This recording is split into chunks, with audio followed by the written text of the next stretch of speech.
Right now, as you're watching this video, there's a voice in your head. You know the one I'm talking about. It's the voice that whispered, "This probably won't work for me," when you clicked on this video. The voice that tells you you're not smart enough, not talented enough, not worthy enough. The voice that has stolen more dreams, crushed more ambitions, and destroyed more potential than any external enemy ever could. That voice is self-doubt. And today I'm going to show you how to silence it instantly, using a hidden trick that most people will never discover. This isn't about positive thinking or fake confidence. This is about rewiring your brain at the neurological level in real time. What I'm about to share with you comes from cutting-edge neuroscience research that reveals something shocking. Self-doubt isn't a personality trait. It's not who you are, and it's not permanent. It's simply a neural pathway that can be changed in seconds. And by the end of this video, you'll have the exact technique to do it. But here's what makes this different from everything else you've tried. Most advice tells you to fight self-doubt, to overcome it, to push through it. That's like trying to win a war against yourself. What I'm going to show you is how to make self-doubt irrelevant by understanding its true nature and using your brain's own rewiring system against it. So if you're ready to stop being held hostage by that voice in your head, if you're ready to unlock the confident version of yourself that's been waiting to emerge, then let's dive into the hidden truth about self-doubt that changes everything. Chapter 1. The invisible prison you don't know you're in. Here's something that will probably shock you. The average person experiences self-doubt approximately 0 times per day. That's once every 1.5 seconds during waking hours. It's happening so frequently that you don't even notice it anymore. It's become the background noise of your existence. Think about this morning. How many times did self-doubt creep in? When you looked in the mirror, did you have a thought about your appearance? When you thought about your goals, did a little voice question whether you could achieve them? When you interacted with someone, did you second-guess what you said or how you came across? Each of these moments is self-doubt in action, and it's happening so automatically that you think it's just normal thinking. But here's the reality that no one talks about. Self-doubt isn't thinking. It's conditioning. It's a learned response that your brain has been programmed to execute, and like any program, it can be rewritten. The problem is that most people believe self-doubt is protecting them. They think it's keeping them humble, realistic, or safe from disappointment. This is the greatest lie your mind tells you. Self-doubt doesn't protect you from failure. It guarantees mediocrity. It doesn't keep you safe. It keeps you small. It doesn't make you realistic. It makes you a prisoner of imaginary limitations. And the most insidious part is that it masquerades as wisdom, as being sensible, as being mature. But wisdom doesn't tell you that you can't. Wisdom helps you figure out how you can. Let me paint you a picture of what self-doubt really costs you. It's not just the big dreams you don't pursue. It's the conversations you don't start because you're worried about what people will think. It's the opportunities you don't apply for because you assume you're not qualified. It's the relationships you don't deepen because you're afraid of being vulnerable. It's the creative projects you don't begin because you're convinced they won't be good enough.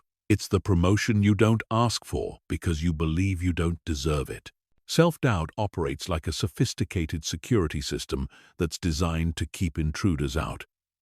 But it's been programmed with the wrong information.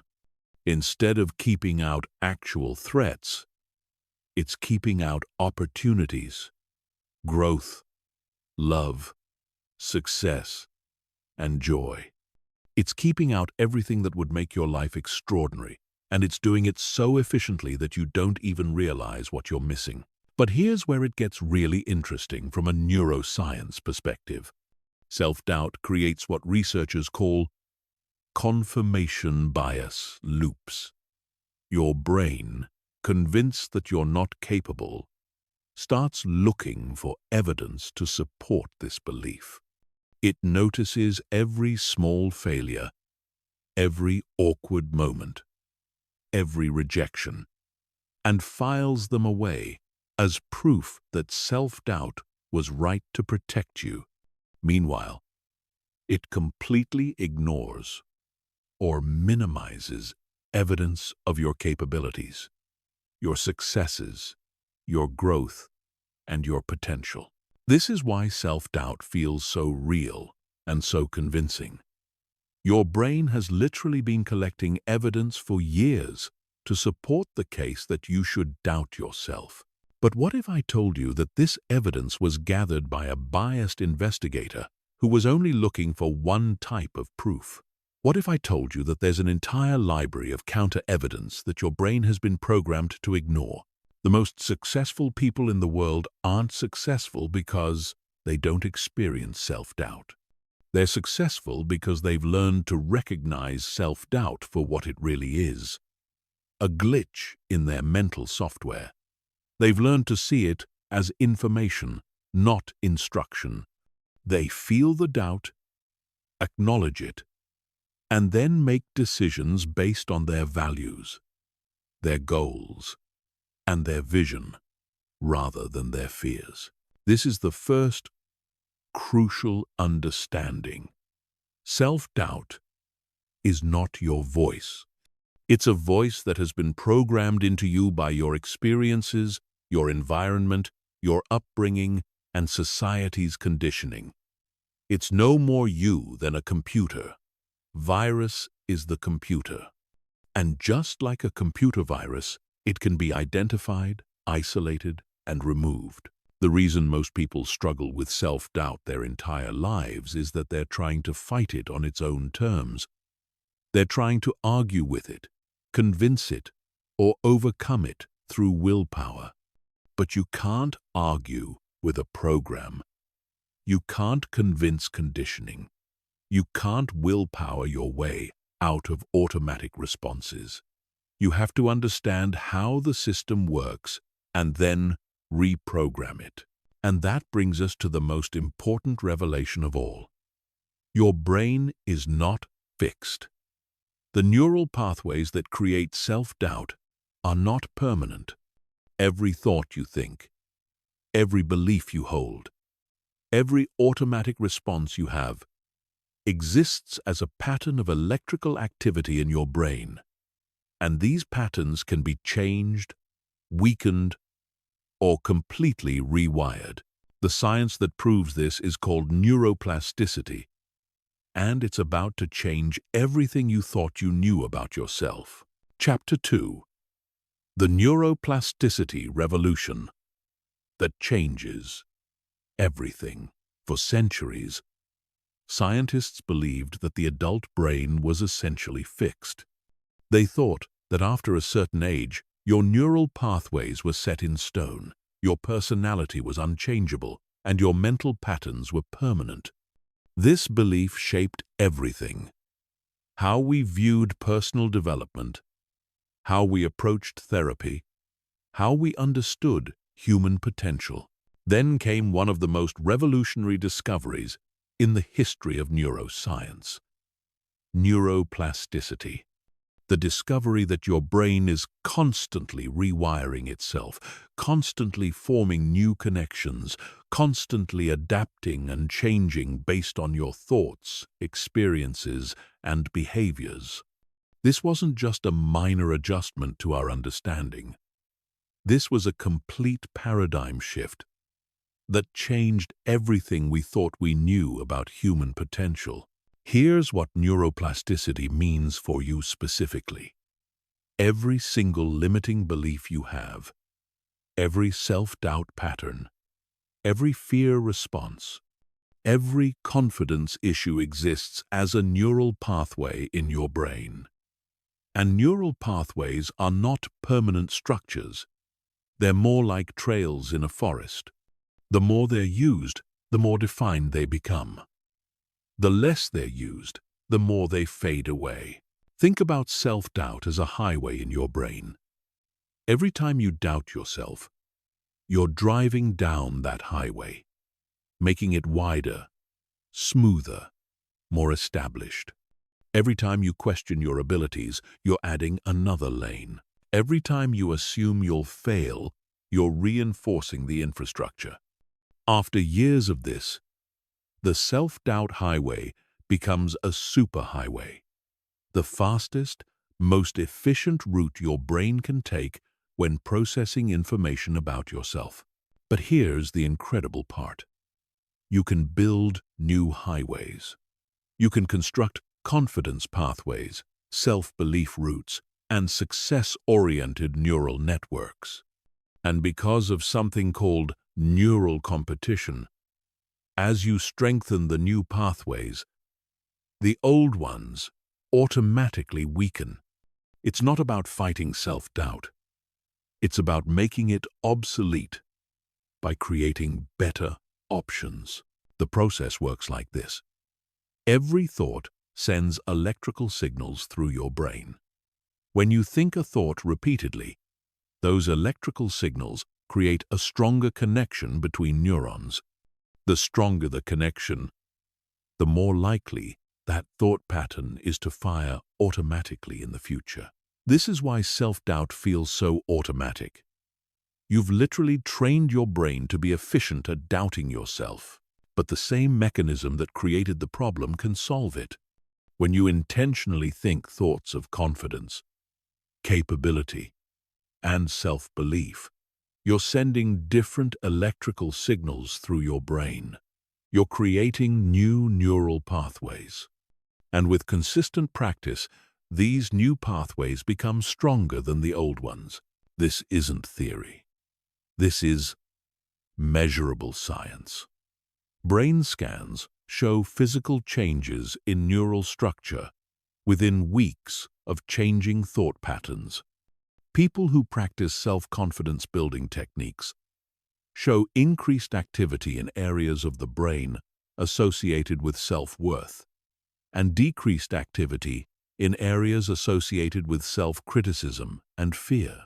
One of the most fascinating studies involved people who simply imagined playing piano for 1 hour a day for 5 days. Brain scans showed that the neural pathways associated with playing piano strengthened almost as much as they did in people who actually played piano for the same amount of time. This proves that your brain responds to imagined experiences almost as powerfully as it responds to real ones. What does this mean for overcoming self-doubt? It means that you can literally think your way to confidence. You can imagine your way to self-belief. You can visualize your way to unshakable inner strength. And your brain will respond by rewiring itself to make these mental states your new default. But there's a specific way to do this that most people get wrong. You can't just think positive thoughts and hope for the best. You have to understand how neural pathway formation works and use specific techniques that maximize the rewiring process. First, you need to understand the concept of emotional intensity. Neural pathways form faster and stronger when emotions are involved. This is why traumatic experiences can create instant, lasting changes in behavior. The emotional intensity of the experience makes the neural pathway formation more powerful. You can use this principle positively by combining your confidence-building thoughts with strong, positive emotions. Second, you need to understand repetition with variation. Simply repeating the same positive thought over and over won't create lasting change. You need to approach your new confidence from different angles, using different scenarios, different emotional states, and different sensory experiences. This creates a more robust neural network that's harder to override. Third, you need to understand implementation intention. This is the difference between wanting to be confident and having a specific plan for how confidence will show up in your life. Your brain needs concrete, specific images and scenarios to work with. Vague intentions create weak neural pathways. Specific, detailed intentions create strong ones. The most powerful part of neuroplasticity research is the discovery of state-dependent learning. This means that the mental and emotional state you're in when you form new neural pathways determines how easily you can access those pathways later. If you practice confidence while feeling calm and centered, you'll be able to access that confidence most easily when you're calm and centered. But if you practice confidence while feeling stressed or anxious, you'll be able to access it even in challenging situations. This is why the technique I'm about to share with you is so powerful. It's designed to work with your brain's natural neuroplasticity mechanisms to create instant, lasting change in how you experience yourself. It's not about positive thinking. It's about strategic neural pathway reconstruction. Chapter 3. The instant neural rewiring technique that stops self-doubt. Now we get to the technique that changes everything. This isn't just another confidence-building exercise. This is a precise, scientifically based method for instantly rewiring the neural pathways that create self-doubt. I call it the neural override protocol. And it works by hijacking your brain's own neuroplasticity mechanisms to create immediate and lasting change. The technique is based on 3 core principles from neuroscience: neural interruption, pathway redirection, and emotional anchoring. Each step is designed to work with your brain's natural processes rather than against them. Here's exactly how it works. Step 1 is neural interruption.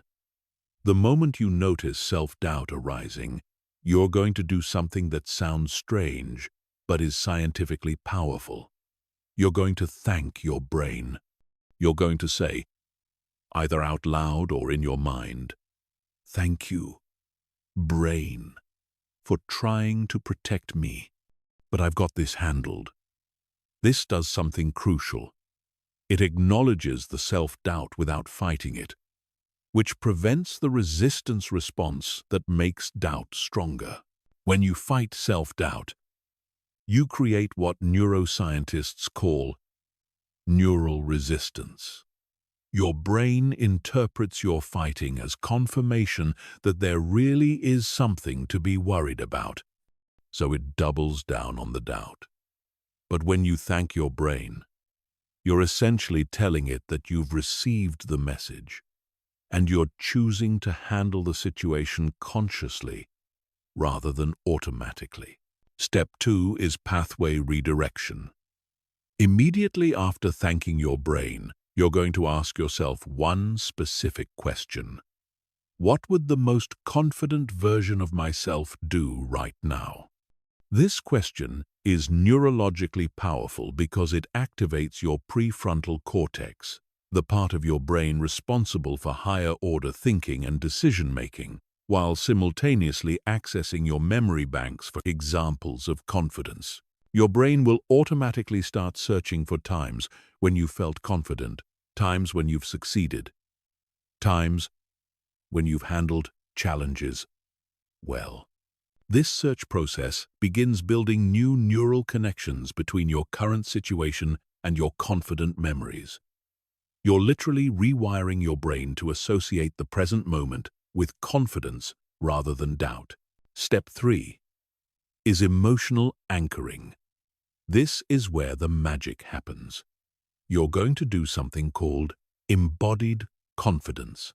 You're going to physically change your posture, your breathing, and your facial expression to match how you would look and feel if you were completely confident in this moment.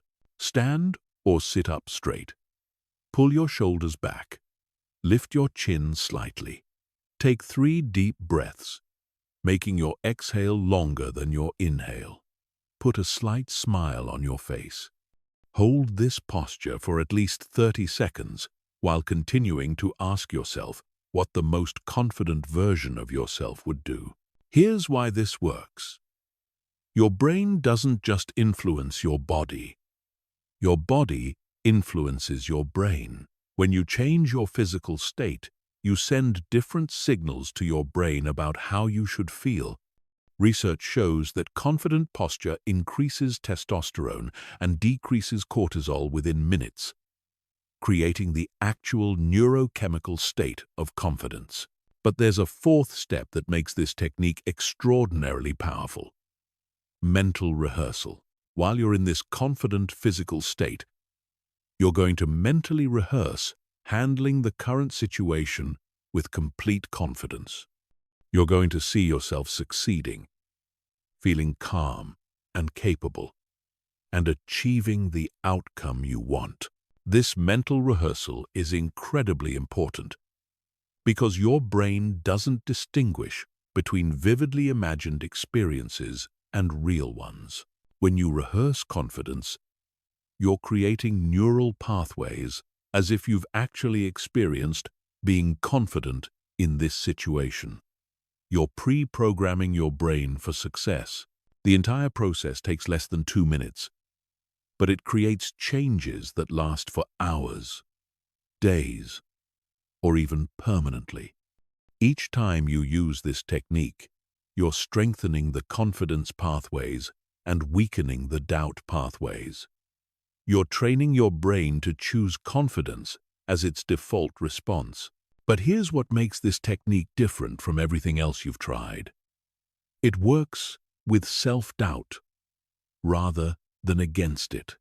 Most confidence techniques try to suppress or ignore doubt, which creates internal conflict and makes the doubt stronger.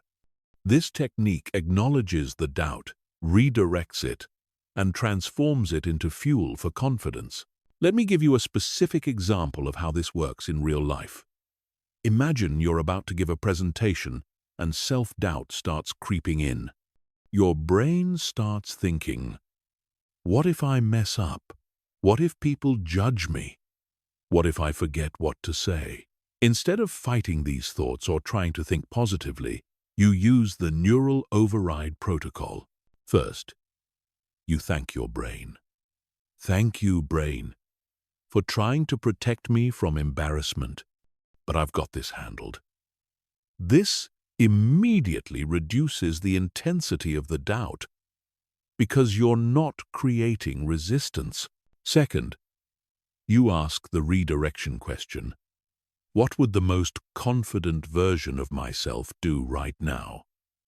Your brain immediately starts accessing memories of times you've been confident, times you've spoken well, times you've connected with an audience. Third, you embody confidence. You stand tall, breathe deeply, smile slightly, and hold this posture while your brain processes the confidence memories and creates new neural connections. Fourth, you mentally rehearse. You see yourself giving an amazing presentation, connecting with the audience, delivering your points clearly, and feeling proud of your performance. The result? Within 2 minutes, you've literally rewired your brain to associate this presentation with confidence rather than fear. You've created new neural pathways that support success rather than self-doubt. And because you've done this while in a confident physical state, your brain has anchored these new pathways to the neurochemical state of confidence. The technique becomes more powerful with practice because each time you use it, you're strengthening the same neural networks. Eventually, confidence becomes your automatic response rather than doubt. You've literally reprogrammed your brain's default settings. Chapter 4. Breaking free from the validation trap. There's a hidden addiction that's keeping you trapped in self-doubt, and most people don't even realize they have it. It's the addiction to external validation, the need for other people's approval, recognition, and acceptance to feel good about yourself. This addiction is one of the primary fuel sources for self-doubt, and until you break free from it, you'll always be vulnerable to having your confidence shaken by other people's opinions. Here's how the validation trap works. Somewhere along the way, probably in childhood, you learned that your worth was conditional. You learned that you were valuable when you performed well, when you made others happy, when you met expectations. You learned that love, acceptance, and approval had to be earned. This conditioning created a neural pathway that equates your self-worth with external feedback. The problem is that external validation is inherently unreliable. People are inconsistent, distracted, and often focused on their own problems. They might not notice your achievements. They might be having a bad day when they interact with you. Or they might have their own insecurities that cause them to withhold approval. When you depend on external validation for your sense of self-worth, you're essentially handing control of your confidence to random, unpredictable factors. But there's something even more insidious about the validation trap. It trains your brain to look for evidence of what others think of you, rather than focusing on your own growth, progress, and values.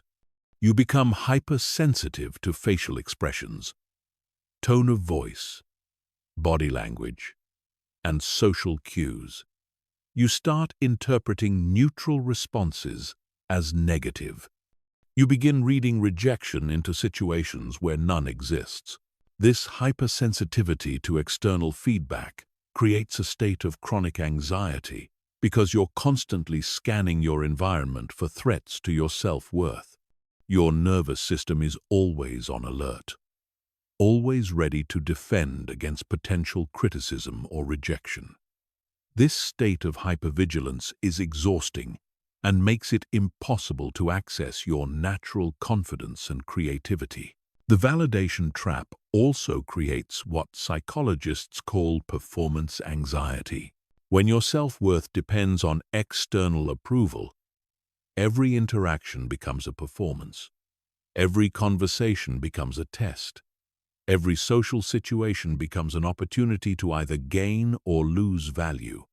This pressure to perform perfectly is one of the primary sources of self-doubt, because perfection is impossible, and the fear of making mistakes becomes overwhelming. But here's what most people don't understand. The need for external validation is actually a symptom of disconnection from your authentic self. When you know who you are, when you're clear about your values, when you understand your inherent worth, external opinions become interesting information rather than determinants of your self-value. Breaking free from the validation trap requires a fundamental shift in how you define yourself. Instead of defining yourself through other people's eyes, you need to learn to see yourself through your own eyes.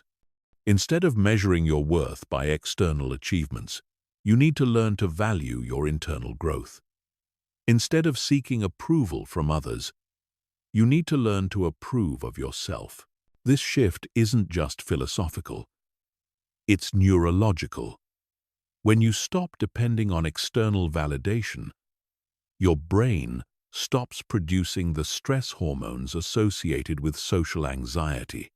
Your nervous system relaxes. Your creativity increases. Your natural confidence emerges. You become more authentic because you're not constantly adjusting your behavior to gain approval. The first step in breaking the validation trap is recognizing how often you seek external validation throughout the day. Start paying attention to how many times you check social media for likes and comments. Notice how often you fish for compliments or reassurance.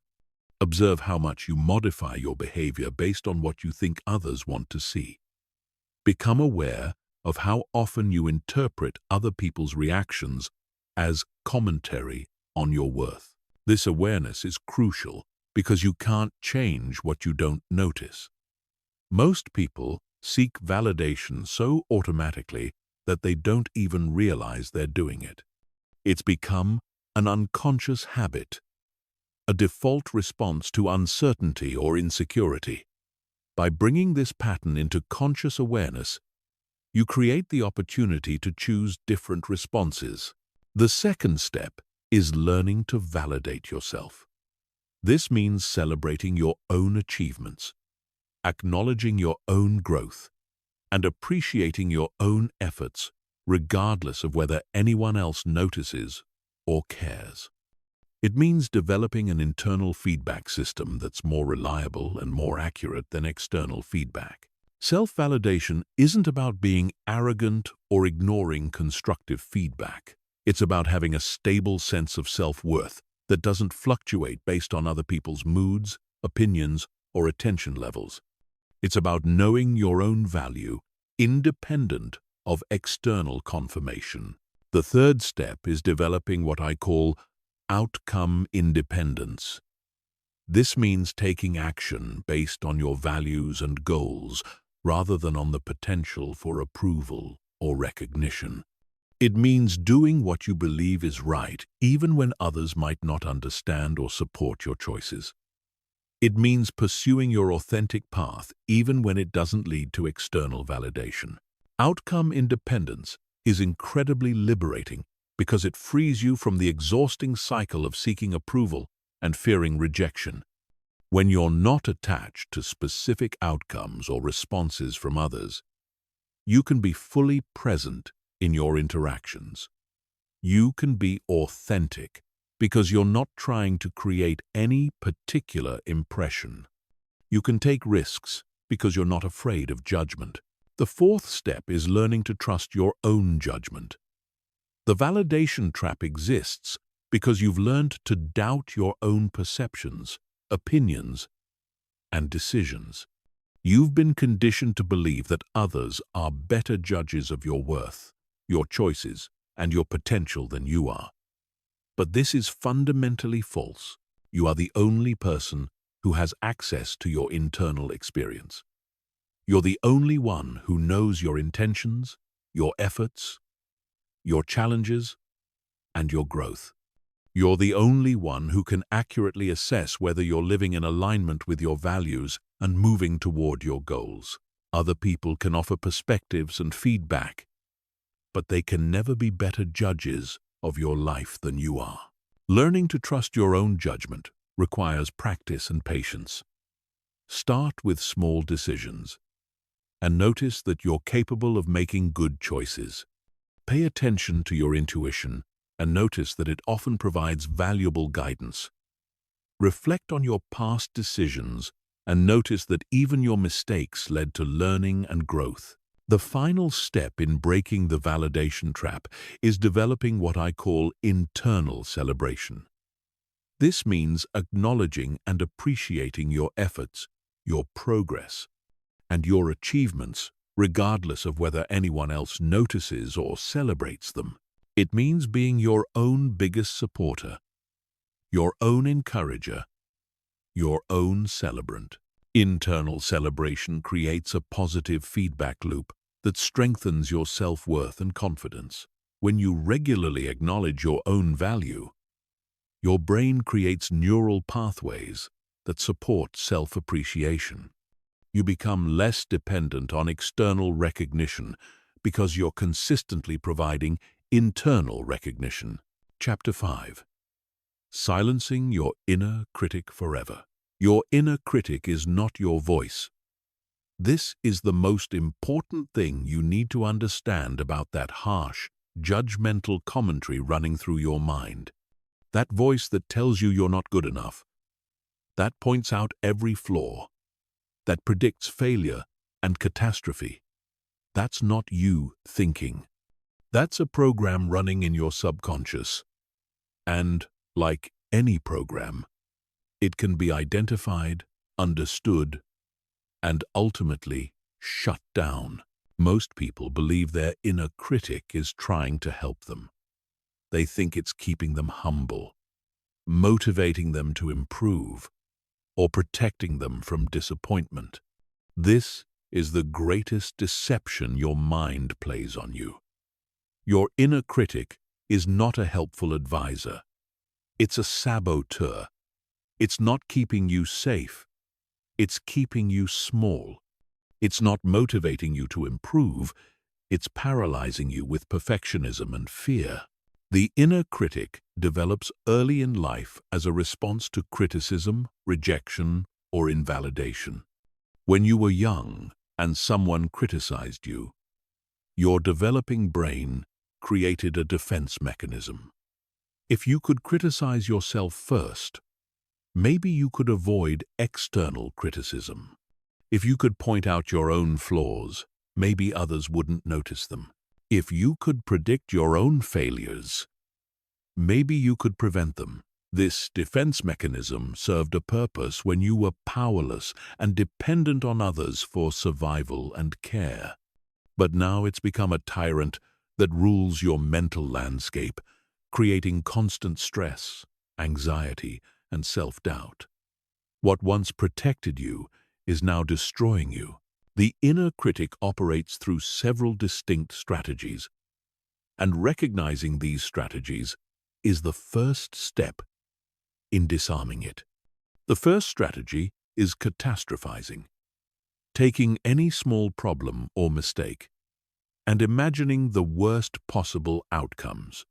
You make a minor error at work, and your inner critic immediately starts predicting that you'll be fired, that you'll never find another job, that you'll end up homeless and alone. The second strategy is comparison. Your inner critic constantly measures you against others and always finds you lacking. It focuses on other people's highlights while comparing them to your behind-the-scenes struggles. It ignores your unique circumstances, your different starting points, your personal challenges, and creates impossible standards based on other people's apparent successes. The third strategy is perfectionism. Your inner critic sets impossibly high standards and then uses any failure to meet those standards as evidence of your inadequacy. It tells you that anything less than perfect is failure, that making mistakes means you're incompetent, that struggling means you're weak. The fourth strategy is mind reading. Your inner critic assumes it knows what other people are thinking about you, and it always assumes they're thinking something negative. Someone doesn't respond to your text immediately, and your inner critic decides they're angry with you. Someone seems distracted during a conversation, and your inner critic concludes they find you boring. The fifth strategy is fortune-telling. Your inner critic predicts negative outcomes for everything you attempt.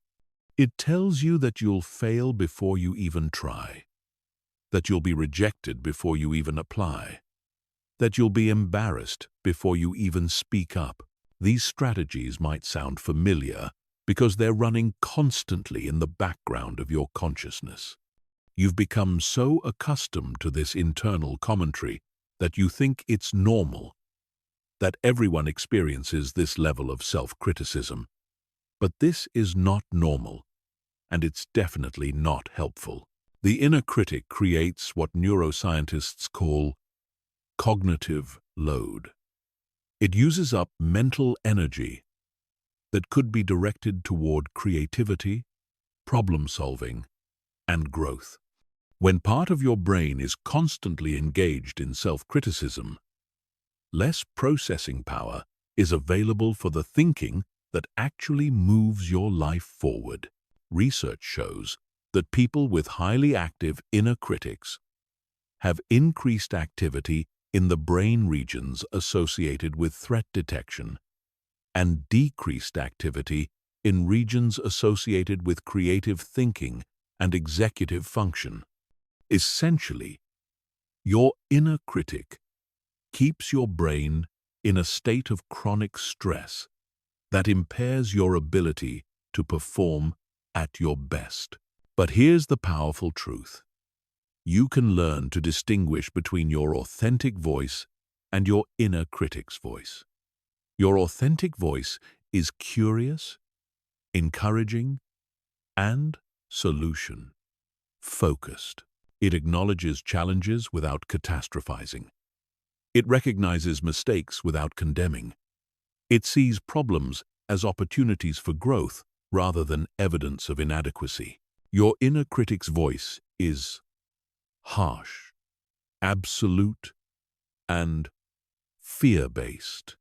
It uses words like always, never, should, and must.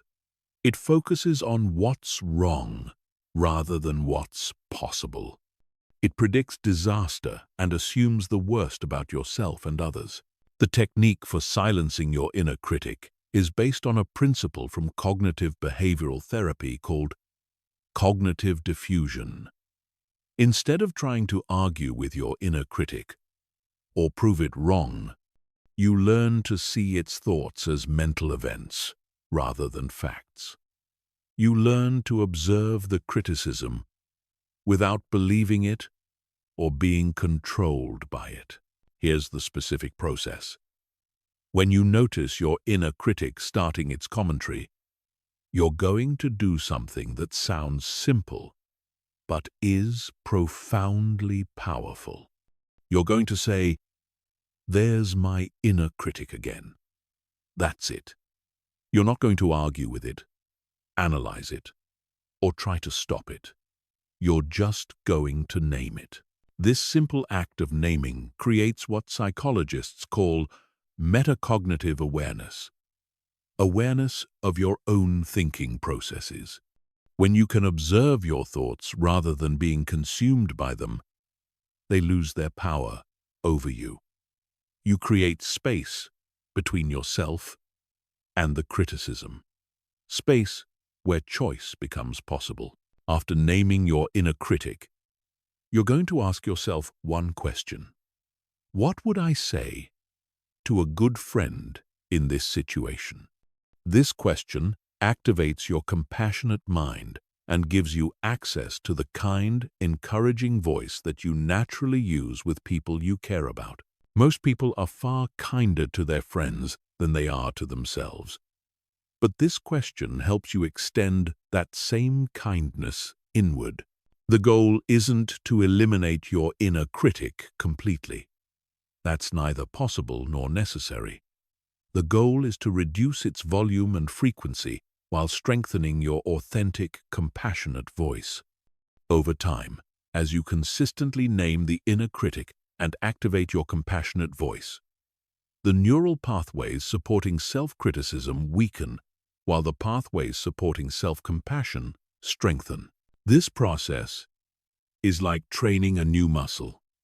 At first, it requires conscious effort and attention, but with practice, it becomes automatic. Eventually, self-compassion becomes your default response rather than self-criticism. You develop what researchers call psychological resilience, the ability to bounce back from setbacks, learn from mistakes, and maintain confidence in the face of challenges.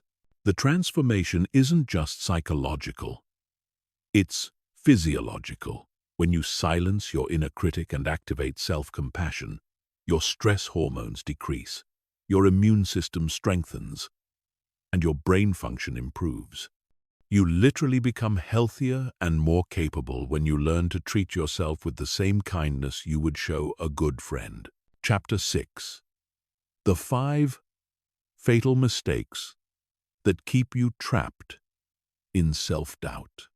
Now that you understand the core technique for rewiring self-doubt, I need to warn you about the 5 critical mistakes that cause most people to fail when trying to build lasting confidence.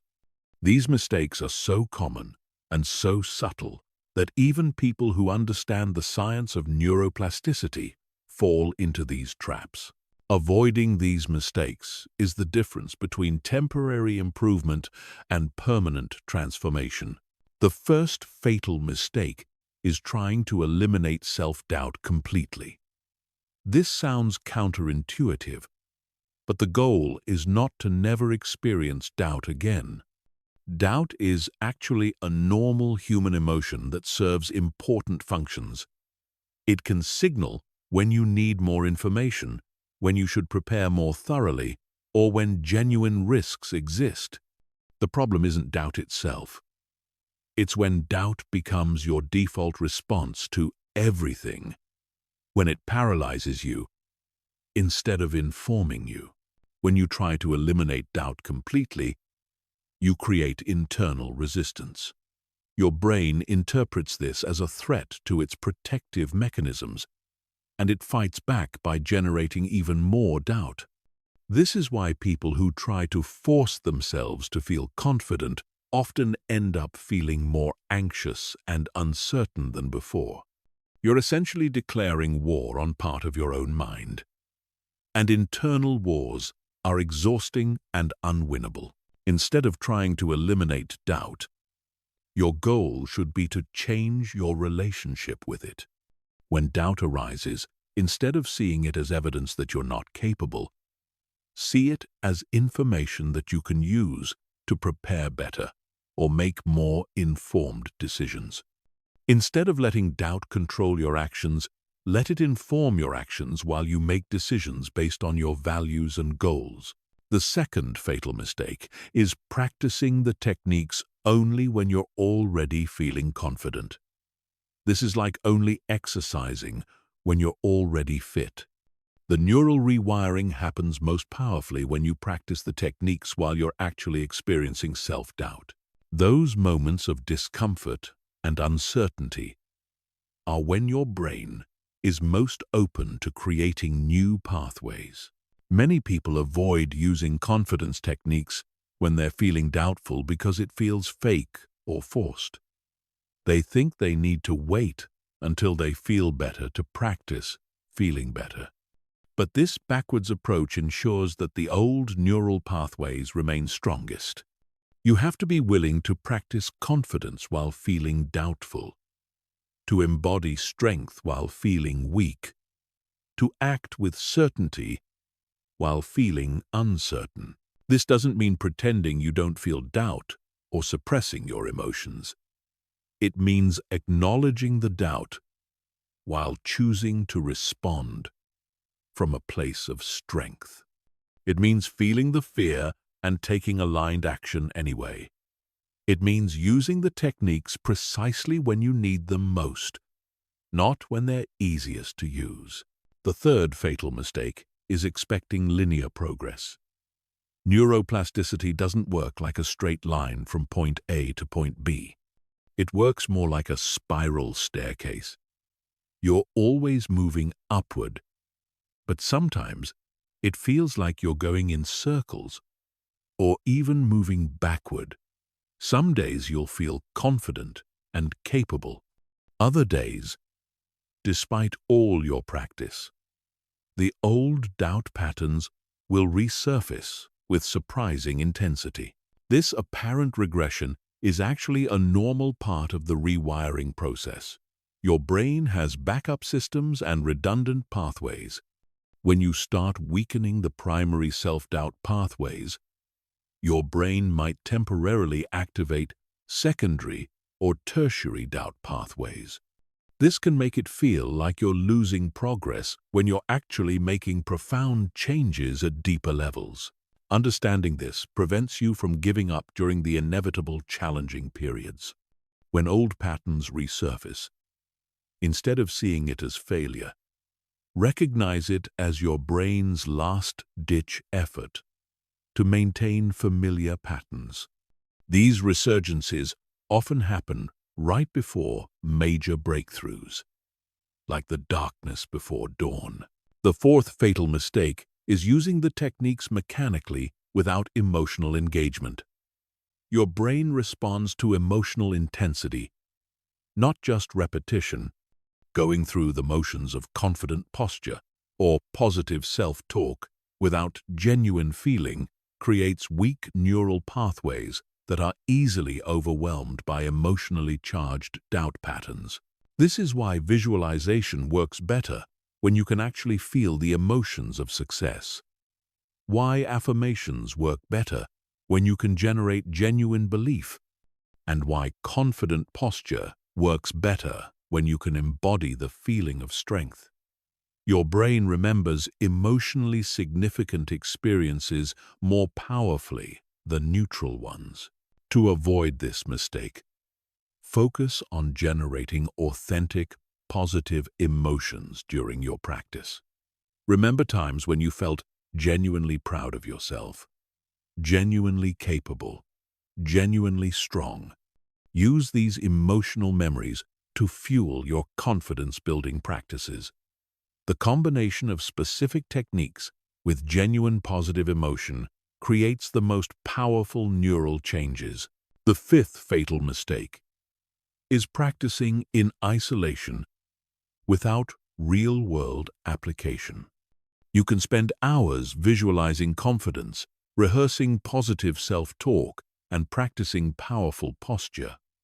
But if you don't apply these skills in actual challenging situations, the neural pathways remain theoretical rather than practical. Your brain learns through experience, not just imagination. While mental practice is valuable, it must be combined with behavioral practice. You have to actually speak up in meetings, actually start conversations with strangers, actually apply for opportunities that stretch you. Each real-world application strengthens the confidence pathways and proves to your brain that the new patterns work in actual life. Start with smaller challenges and gradually work your way up to bigger ones. Each success, no matter how small, provides evidence that your new confident responses are reliable and effective. This evidence accumulates over time, creating unshakable self-belief based on actual experience rather than just positive thinking. The key to avoiding all these mistakes is approaching confidence building as a practice rather than a destination. Like physical fitness, confidence requires ongoing attention and regular exercise. You don't go to the gym once and expect to be fit forever. And you don't practice confidence techniques once and expect to be confident forever. But also like physical fitness, the results compound over time. Each practice session makes the next one easier. Each real-world application makes the next one more natural. Each success makes the next challenge less intimidating.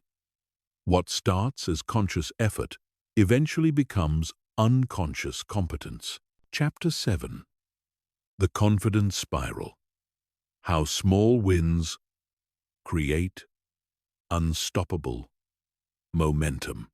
There's a powerful psychological phenomenon that most people never learn to harness deliberately, but it's the secret behind every major confidence transformation.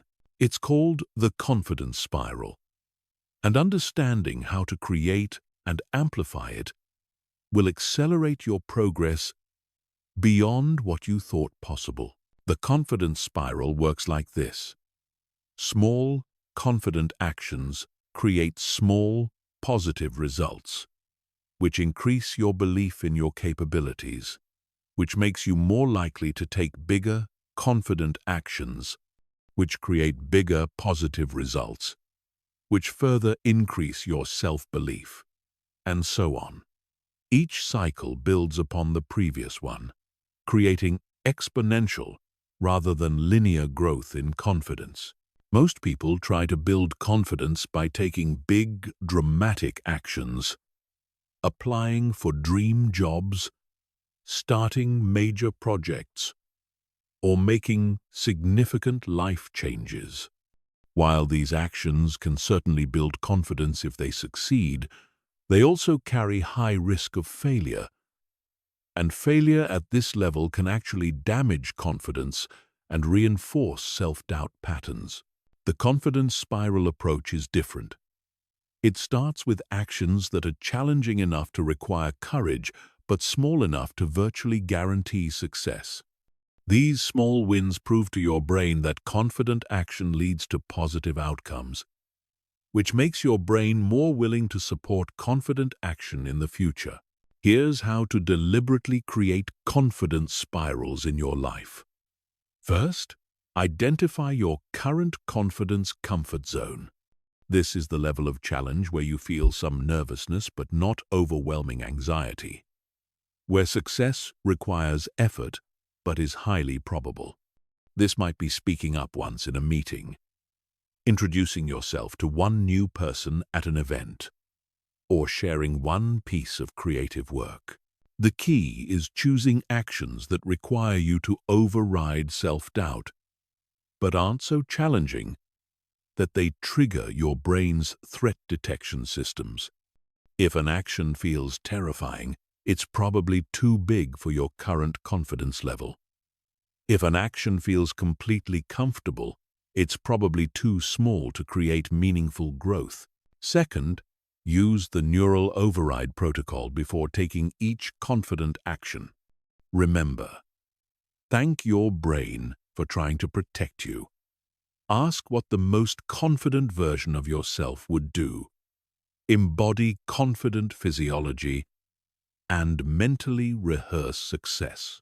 This preparation primes your nervous system for confident action and increases the likelihood of positive outcomes. Third, immediately after completing each confident action, take time to acknowledge and celebrate the win. This step is crucial because it reinforces the neural pathways you just strengthened. Tell yourself, "I did it," or "That was brave," or "I'm proud of myself for taking that action." Let yourself feel good about the accomplishment. Even if it seems small from the outside, your brain pays attention to what you pay attention to. When you celebrate small, confident actions, you're telling your brain that this is important, that this is the kind of behavior you want to repeat. This positive reinforcement makes your brain more likely to support similar actions in the future. Fourth, gradually increase the challenge level. Once you've successfully completed confident actions at your current level several times, it's time to stretch to the next level. The key word here is gradually. Don't jump from speaking up once in a meeting to giving a keynote presentation. Go from speaking up once to speaking up twice, or from sharing one idea to asking one question. Each level should feel like a natural progression from the previous one. If you find yourself repeatedly avoiding actions at a particular level, it probably means you've increased the challenge too quickly. Step back to a more comfortable level and build more success there before advancing. Fifth, track your confidence spiral in writing. Keep a simple log of confident actions you take and positive results you experience. This serves several important purposes. It provides concrete evidence of your growth. It helps you recognize patterns in what works best for you, and it creates a reference you can return to when self-doubt tries to convince you that you're not making progress. Your confidence log doesn't need to be elaborate. A simple note like, "Spoke up in team meeting, my idea was well received," or "Started conversation with stranger at coffee shop, had nice chat for 5 minutes," is sufficient. The act of writing it down makes the experience more memorable and reinforces the positive neural pathways. The confidence spiral becomes self-sustaining over time.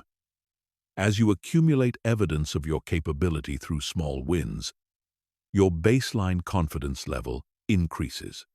Actions that once felt challenging become comfortable, and you naturally seek out bigger challenges.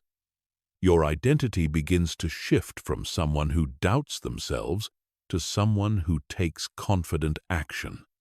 This identity shift is crucial because identity drives behavior more powerfully than willpower. When you see yourself as a confident person, confident actions feel natural and automatic. When you see yourself as someone who takes action despite uncertainty, courage becomes part of your character, rather than something you have to force. One of the most powerful aspects of the confidence spiral is that it becomes visible to others. People start noticing your increased presence, your willingness to contribute, your positive energy. This external feedback further reinforces your internal changes and often creates opportunities you wouldn't have had access to before. But here's something important. The confidence spiral isn't just about taking action in the external world. It also includes internal actions like challenging negative thoughts, practicing self-compassion, and maintaining positive self-talk. Each time you catch your inner critic and respond with kindness instead of self-attack, you're taking a confident action that deserves celebration. The spiral effect also applies to how you handle setbacks. As your confidence grows, failures and rejections become information rather than evidence of inadequacy. You develop what psychologists call resilient attributional style, the tendency to see setbacks as temporary, specific, and changeable rather than permanent, pervasive, and personal. This resilient thinking style creates an upward spiral even during challenging periods. Instead of setbacks destroying your confidence, they become opportunities to practice emotional resilience, problem-solving skills, and persistent action. Each time you bounce back from a setback, you prove to yourself that you're stronger than your circumstances. Chapter 8. Rewiring Social Confidence. Never feel awkward again. Social confidence is where self-doubt shows up most painfully for most people. It's one thing to doubt yourself in private, but when that doubt manifests in social situations, when you stumble over words, when you can't think of anything to say, when you assume people are judging you, it feels like your inadequacy is on display for everyone to see. But here's what you need to understand.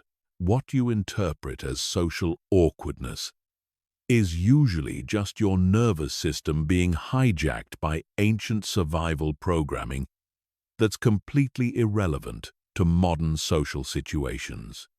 Your brain is treating casual conversations like life or death situations, and when your brain thinks you're in danger, it shuts down the higher-order thinking functions that allow for smooth social interaction. This survival programming developed when humans lived in small tribes, where social rejection could literally mean death. Being cast out from the group meant losing access to food, shelter, and protection. So your brain developed extremely sensitive social threat detection systems designed to keep you safe by avoiding any behavior that might lead to rejection.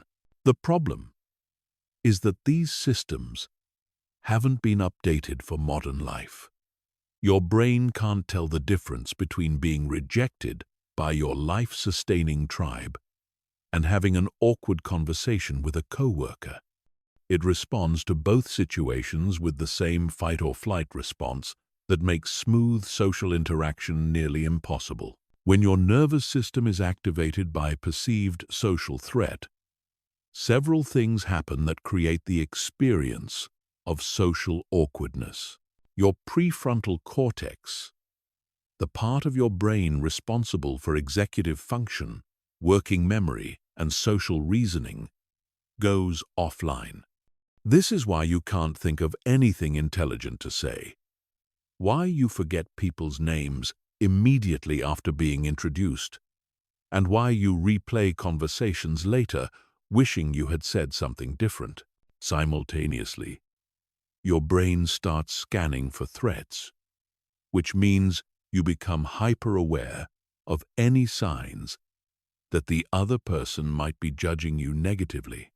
You notice every facial expression, every pause in conversation, every shift in body language, and you interpret neutral or ambiguous signals as negative. This creates a feedback loop where your anxiety about being judged makes you more likely to perceive judgment, which increases your anxiety. Your body also responds to perceived social threat by activating the sympathetic nervous system. Your heart rate increases. Your breathing becomes shallow. Your muscles tense, and stress hormones flood your system. These physical changes are obvious to you and often obvious to others, which creates additional anxiety about your anxiety being noticed. But here's the breakthrough insight. You can train your nervous system to remain calm in social situations by gradually exposing yourself to social interaction while practicing specific calming techniques. This process, called systematic desensitization, literally rewires your brain's response to social situations. The technique starts with understanding that social confidence isn't about being the most charismatic person in the room or never feeling nervous. It's about being able to remain present and authentic even when you feel nervous. It's about having access to your natural personality and intelligence even when your nervous system is somewhat activated. Here's the specific protocol for rewiring social confidence.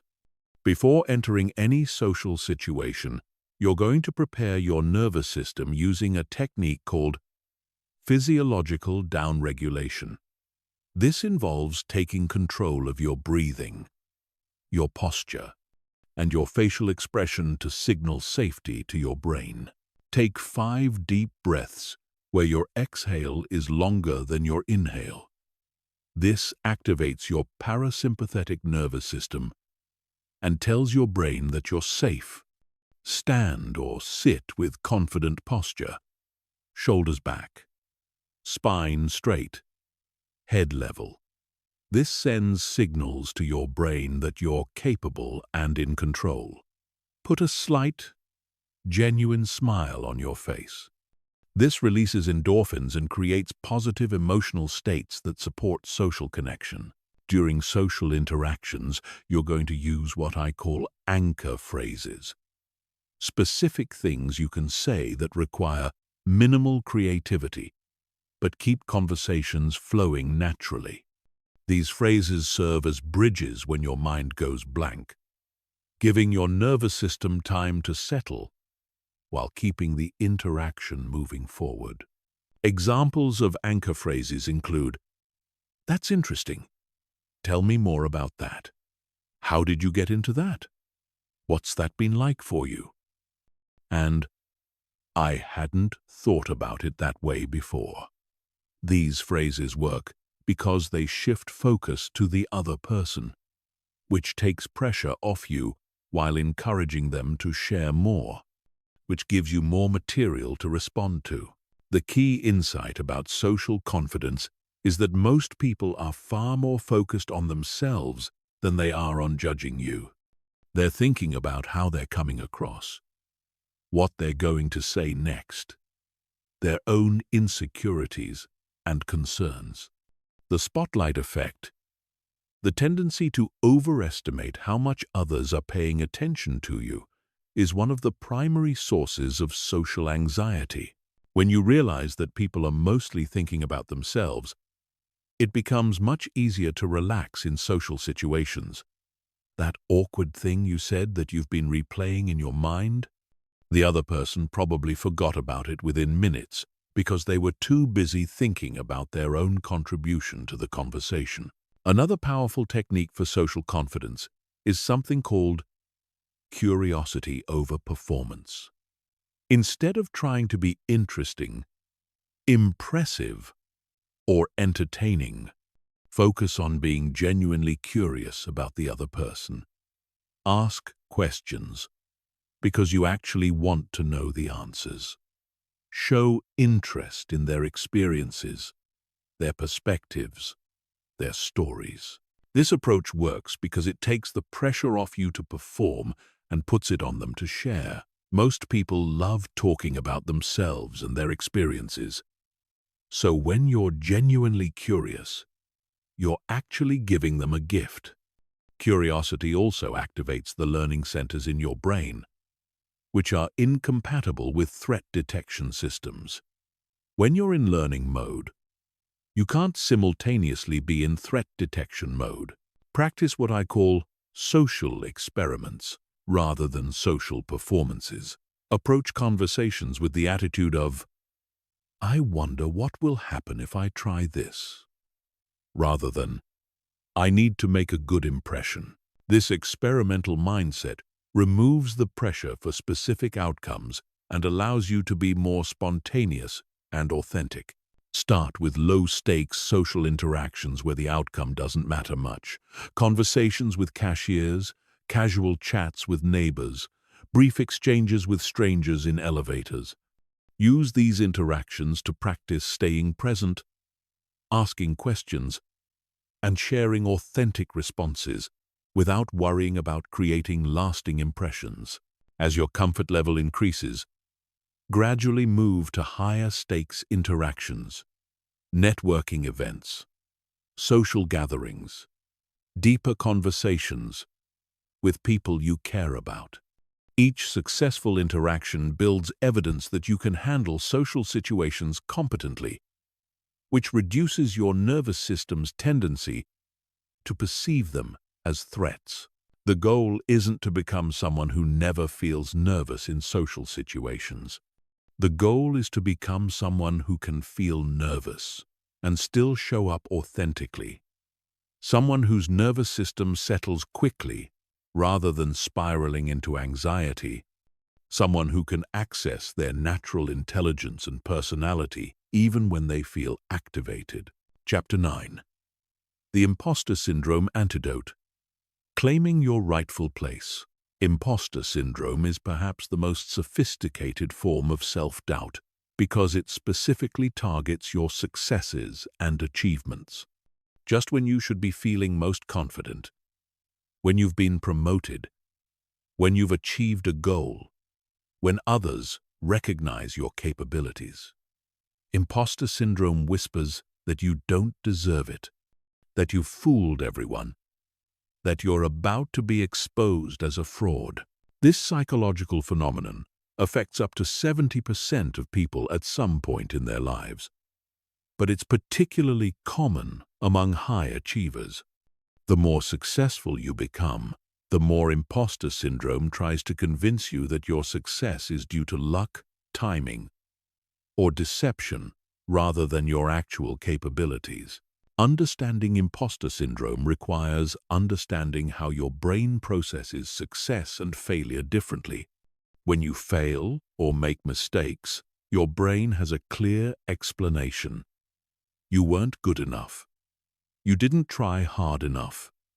You don't have what it takes. These explanations, while painful, feel internally consistent with self-doubt patterns. But when you succeed, especially when you succeed beyond your expectations, your brain struggles to integrate this information with existing self-doubt beliefs. Success contradicts the narrative that you're not capable, so your brain has to find alternative explanations. Instead of updating its beliefs about your capabilities, it maintains the self-doubt narrative by attributing success to external factors. This creates the core experience of imposter syndrome, the feeling that your achievements don't reflect your true abilities, that you've somehow tricked people into overestimating your competence, and that eventually everyone will discover the truth about your inadequacy.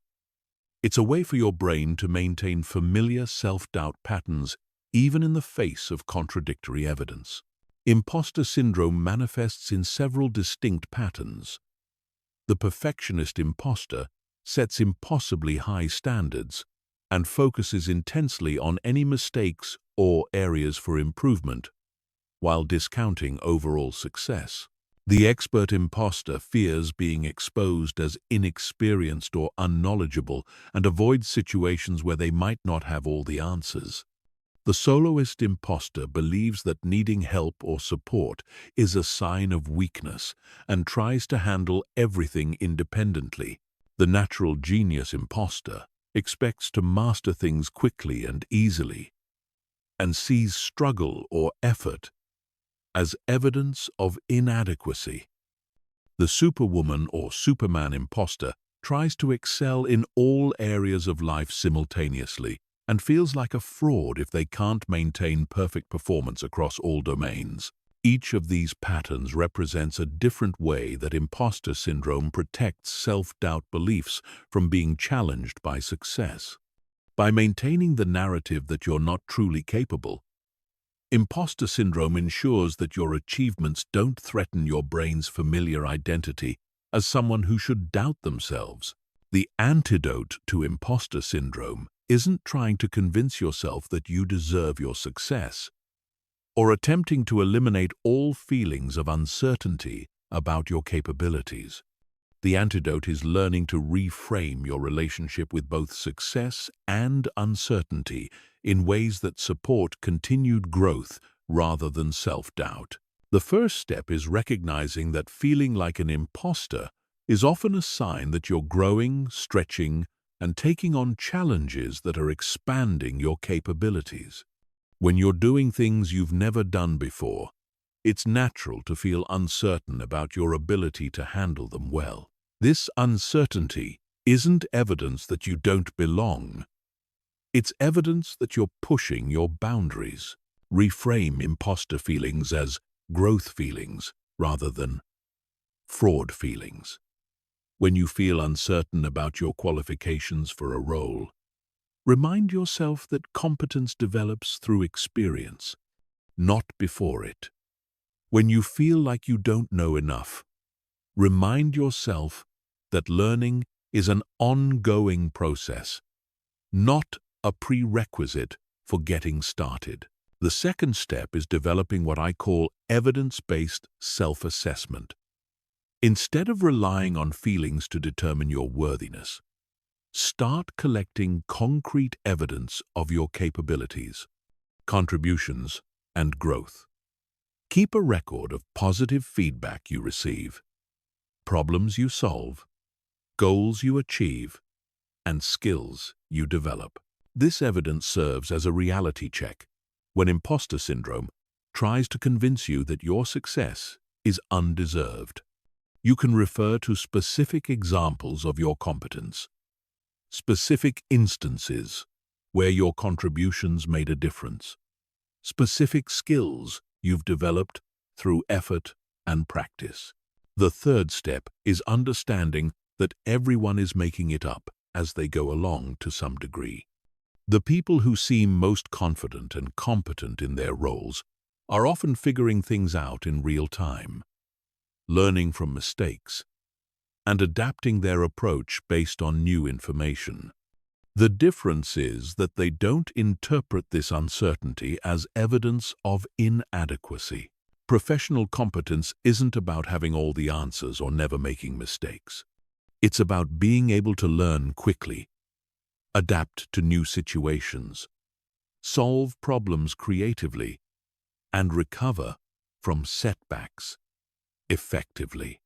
These meta skills are more important than domain-specific knowledge and can be transferred across different roles and situations. The fourth step is claiming your achievements without qualification or deflection. When someone compliments your work, resist the urge to minimize it or attribute it to external factors. Instead of saying, "It was nothing," or "I just got lucky," practice saying thank you and allowing yourself to feel proud of your accomplishments. This isn't about becoming arrogant or taking credit for things you didn't do. It's about accurately acknowledging your contributions and allowing yourself to feel good about your efforts and results. When you consistently deflect praise or minimize achievements, you train your brain to discount positive evidence about your capabilities. The fifth step is embracing what I call confident uncertainty. This means being comfortable with not knowing everything while still taking action and making decisions. It means being willing to learn in public, to ask questions, to admit when you don't know something, and to figure things out as you go. Confident uncertainty is the opposite of imposter syndrome, because it accepts not knowing as a natural part of growth rather than evidence of inadequacy. When you're comfortable with uncertainty, you don't need to pretend to be more knowledgeable than you are, which eliminates the fear of being found out. The final step is understanding that worthiness isn't something you earn through achievement. It's something you recognize as inherent. You don't become worthy of opportunities, respect, or success by proving yourself. You're already worthy, and achievements are simply expressions of that inherent worth, rather than evidence that creates it. This shift from earning worthiness to recognizing worthiness eliminates the core fear that drives imposter syndrome, the fear that you don't deserve what you have. When you understand that everyone deserves opportunities to grow, contribute, and succeed, you can focus on making the most of your opportunities, rather than questioning whether you deserve them. Chapter 10. Building Antifragile Confidence. Getting stronger from setbacks. Most people think the goal of confidence building is to become bulletproof, to reach a state where nothing can shake your self-belief or derail your progress. But this approach to confidence is actually fragile because it depends on things going well, on avoiding failure, on maintaining a perfect track record. The moment something goes wrong, fragile confidence shatters. There's a better way to build confidence that actually becomes stronger through adversity, that uses challenges and setbacks as fuel for growth rather than threats to self-worth. This is called anti-fragile confidence, and it's the difference between confidence that crumbles under pressure and confidence that thrives under pressure. The concept of antifragility comes from research showing that some systems don't just resist stress, they actually benefit from it. Your muscles become stronger when they're challenged by resistance. Your immune system becomes more robust when exposed to manageable threats. Your brain develops better problem-solving abilities when faced with complex challenges. Anti-fragile confidence works the same way. Instead of seeing setbacks as evidence that you're not capable, you see them as opportunities to develop capabilities you didn't know you had. Instead of viewing failure as proof that you should doubt yourself, you view failure as information that helps you adjust your approach and improve your strategy. This isn't about positive thinking or pretending that setbacks don't hurt. Disappointment, frustration, and temporary discouragement are natural responses to things not going as planned. Anti-fragile confidence allows you to feel these emotions fully while maintaining your core belief in your ability to learn, adapt, and ultimately succeed. The foundation of anti-fragile confidence is what psychologists call growth mindset.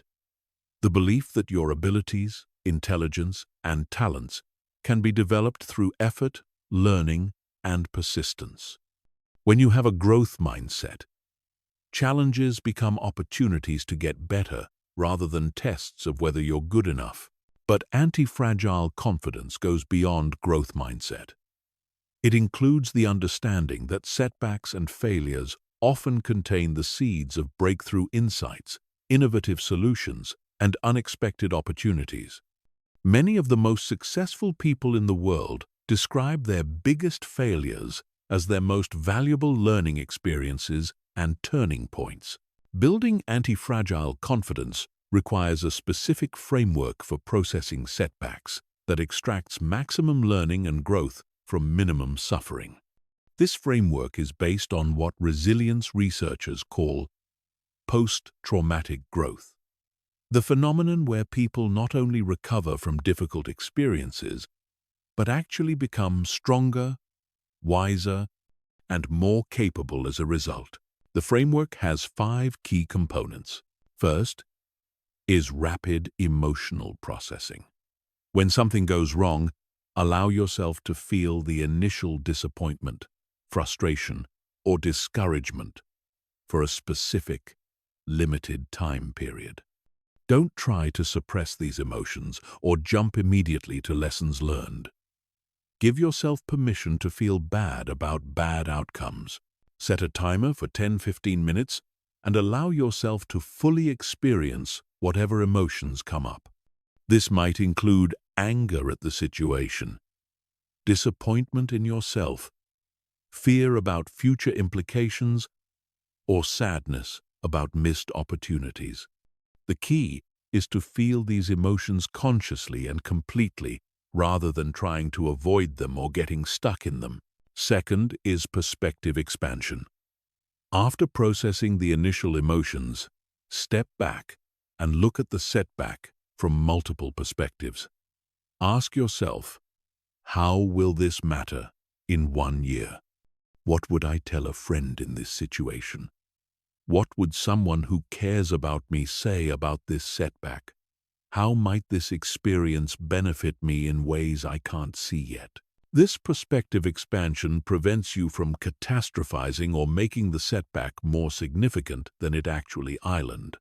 It also helps you access the part of your mind that's naturally wise, compassionate, and solution-focused, rather than being trapped in the part that's reactive and self-critical.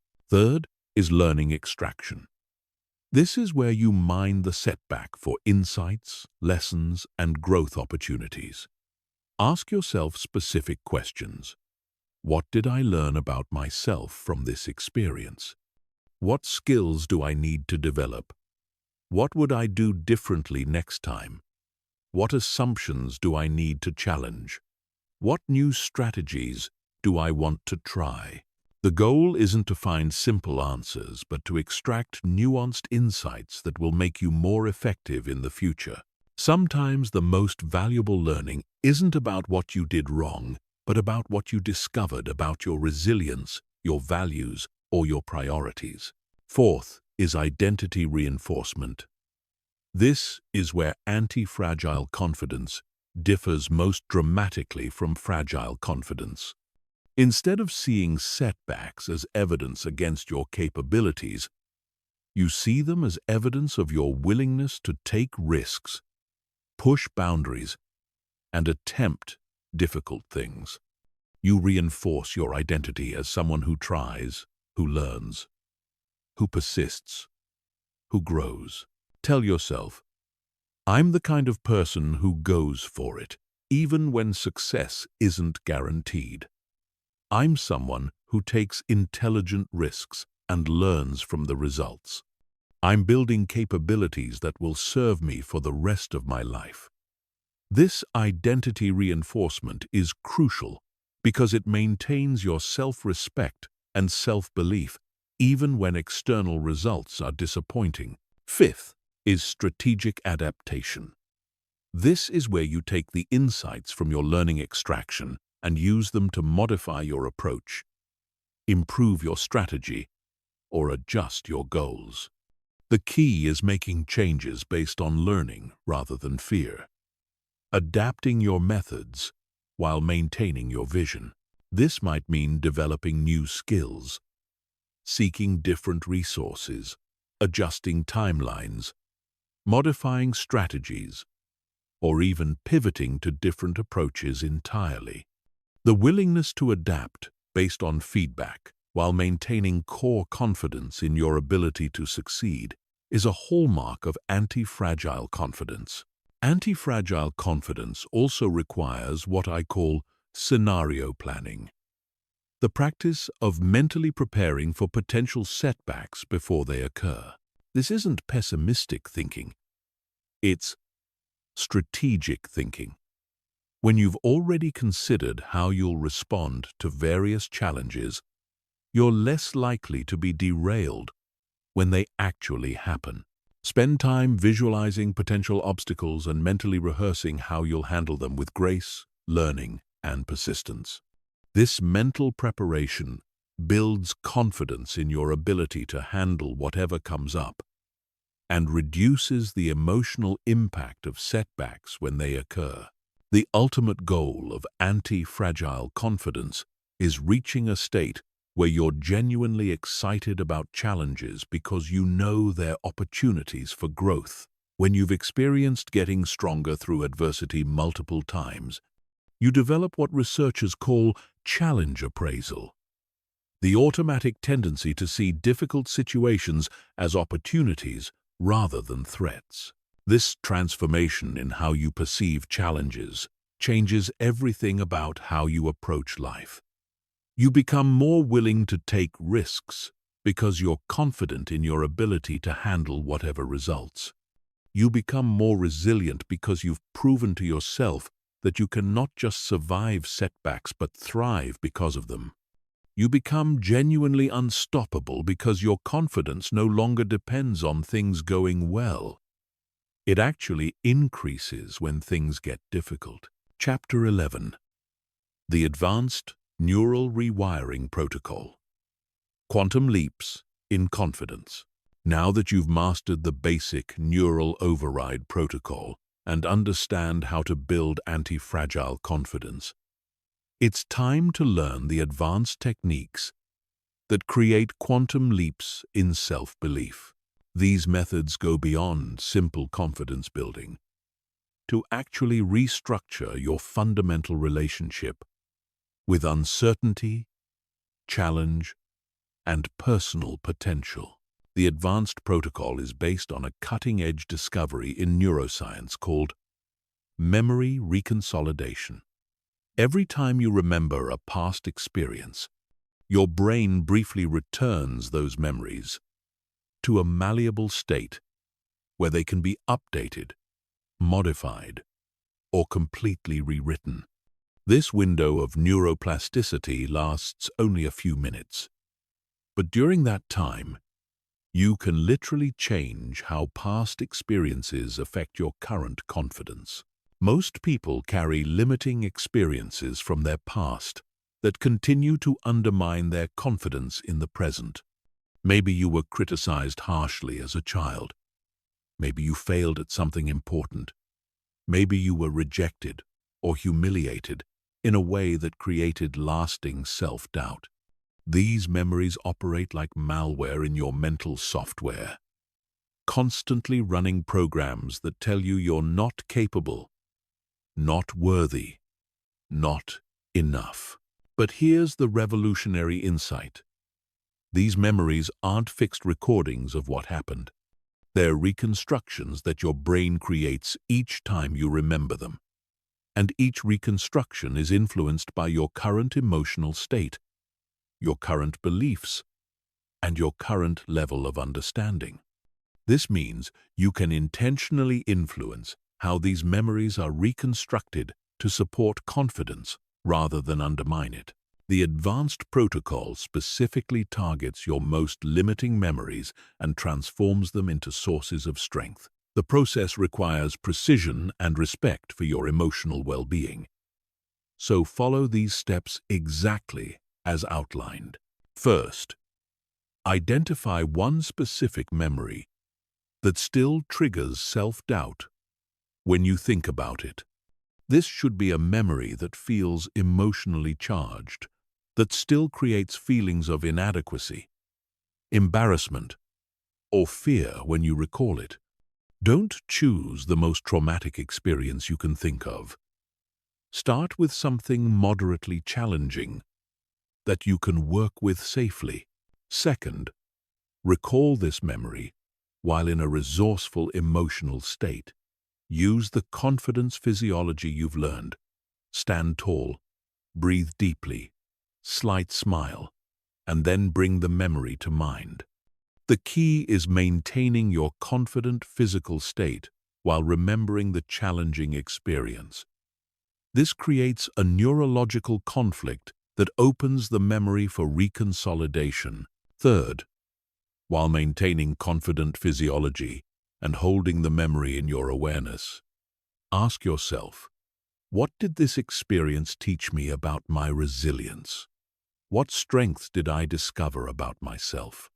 How did this experience contribute to who I am today?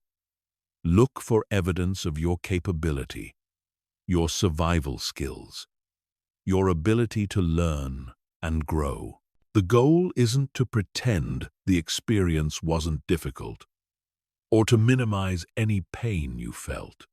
The goal is to extract the hidden gifts from the experience, the qualities you developed, the lessons you learned, the strength you demonstrated by surviving and continuing to grow. Fourth, create a new narrative about the experience that emphasizes your agency, your learning, and your growth. Instead of, "I failed and it proved I wasn't good enough," try, "I took a risk. It didn't work out as planned, and I learned valuable lessons that made me stronger." Instead of, "I was rejected because there's something wrong with me," try, "I put myself out there courageously, and while this particular situation didn't work out, it taught me about my resilience and my willingness to be vulnerable." Fifth, while holding this new narrative and maintaining confident physiology, visualize your younger self in that challenging situation. Send love, encouragement, and appreciation to that version of yourself. Tell them how proud you are of their courage, their effort, their willingness to try. Thank them for the experiences that contributed to your growth. This step is crucial because it changes your relationship with your past self from disappointment or criticism to appreciation and love. When you view your past self with compassion and respect, you're literally rewiring the emotional associations connected to those memories. The advanced protocol also includes what I call future memory installation. This technique uses your brain's inability to distinguish between vividly imagined experiences and real ones to create positive, emotional associations with future challenges before you encounter them. Choose a specific situation you'll be facing soon that triggers some self-doubt. A presentation, a difficult conversation, a new challenge at work. Instead of worrying about what might go wrong, you're going to create a detailed mental movie of everything going right. See yourself approaching the situation with calm confidence. Watch yourself handling any unexpected challenges with grace and creativity. Observe yourself feeling proud and satisfied with your performance afterward. Make this visualization as detailed and emotionally engaging as possible, involving all your senses and generating genuine positive emotions. Repeat this visualization daily until the actual event occurs. Your brain will store these positive imagined experiences as if they were real memories, creating neural pathways that support confident performance when you actually face the situation. Another advanced technique is called identity time travel. This involves connecting with future versions of yourself who have already overcome current challenges and developed the confidence you're working toward. Close your eyes and imagine yourself 5 years from now, having fully embodied unshakable self-belief. See this future self clearly, how they stand, how they speak, how they handle challenges. Notice their calm confidence, their authentic self-expression, their willingness to take risks and embrace uncertainty. Now, imagine this future self giving you advice about your current situation. What would they tell you? What perspective would they offer? What encouragement would they share? This technique works because it activates what psychologists call possible selves, representations of who you could become that motivate current behavior and provide direction for growth. When you can clearly envision your confident future self, your brain begins working toward making that vision reality. The most advanced technique in the protocol is called confidence installation through peak state amplification. This involves identifying moments in your life when you felt absolutely confident, capable, and unstoppable, then anchoring those feelings to specific physical gestures that you can use to instantly access those states. Think of a time when you felt completely confident. Maybe after achieving something important. Maybe when you felt deeply loved and accepted. Maybe when you were in flow doing something you excelled at. Relive this experience as vividly as possible. Seeing what you saw, hearing what you heard, feeling what you felt. As the confident feelings reach their peak intensity, create a specific physical anchor. Maybe touching your thumb and forefinger together. Maybe placing your hand over your heart. Maybe squeezing your fist.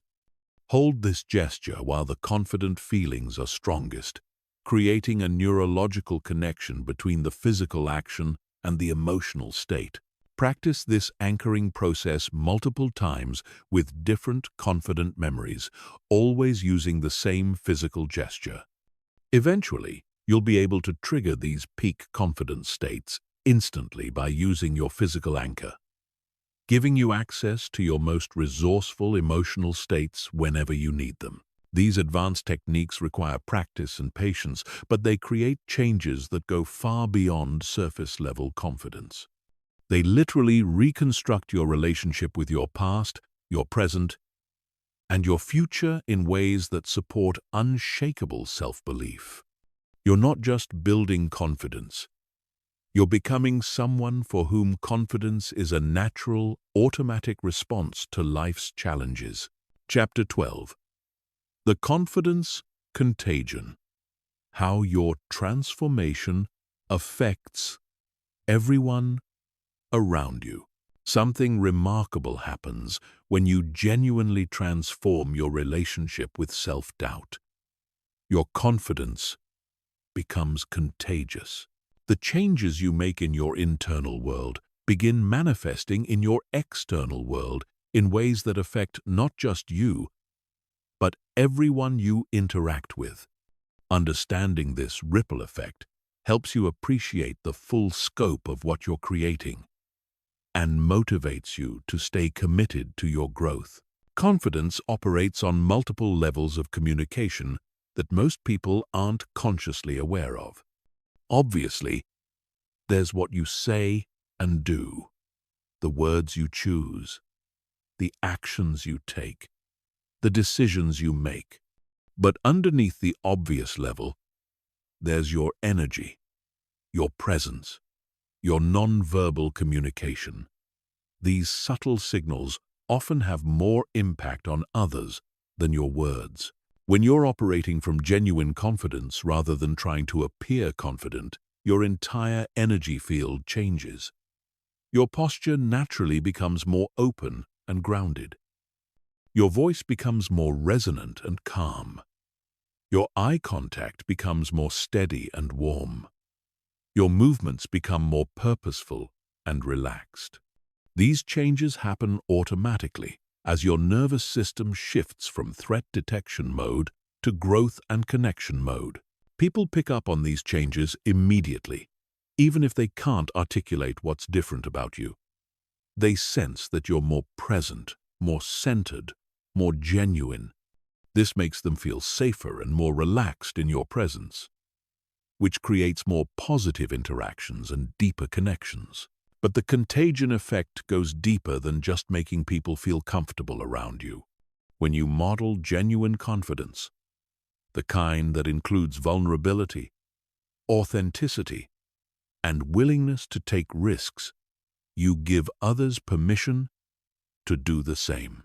Your courage to be yourself gives them courage to be themselves. Your willingness to speak up gives them permission to share their thoughts. Your comfort with uncertainty helps them embrace their own growth edges.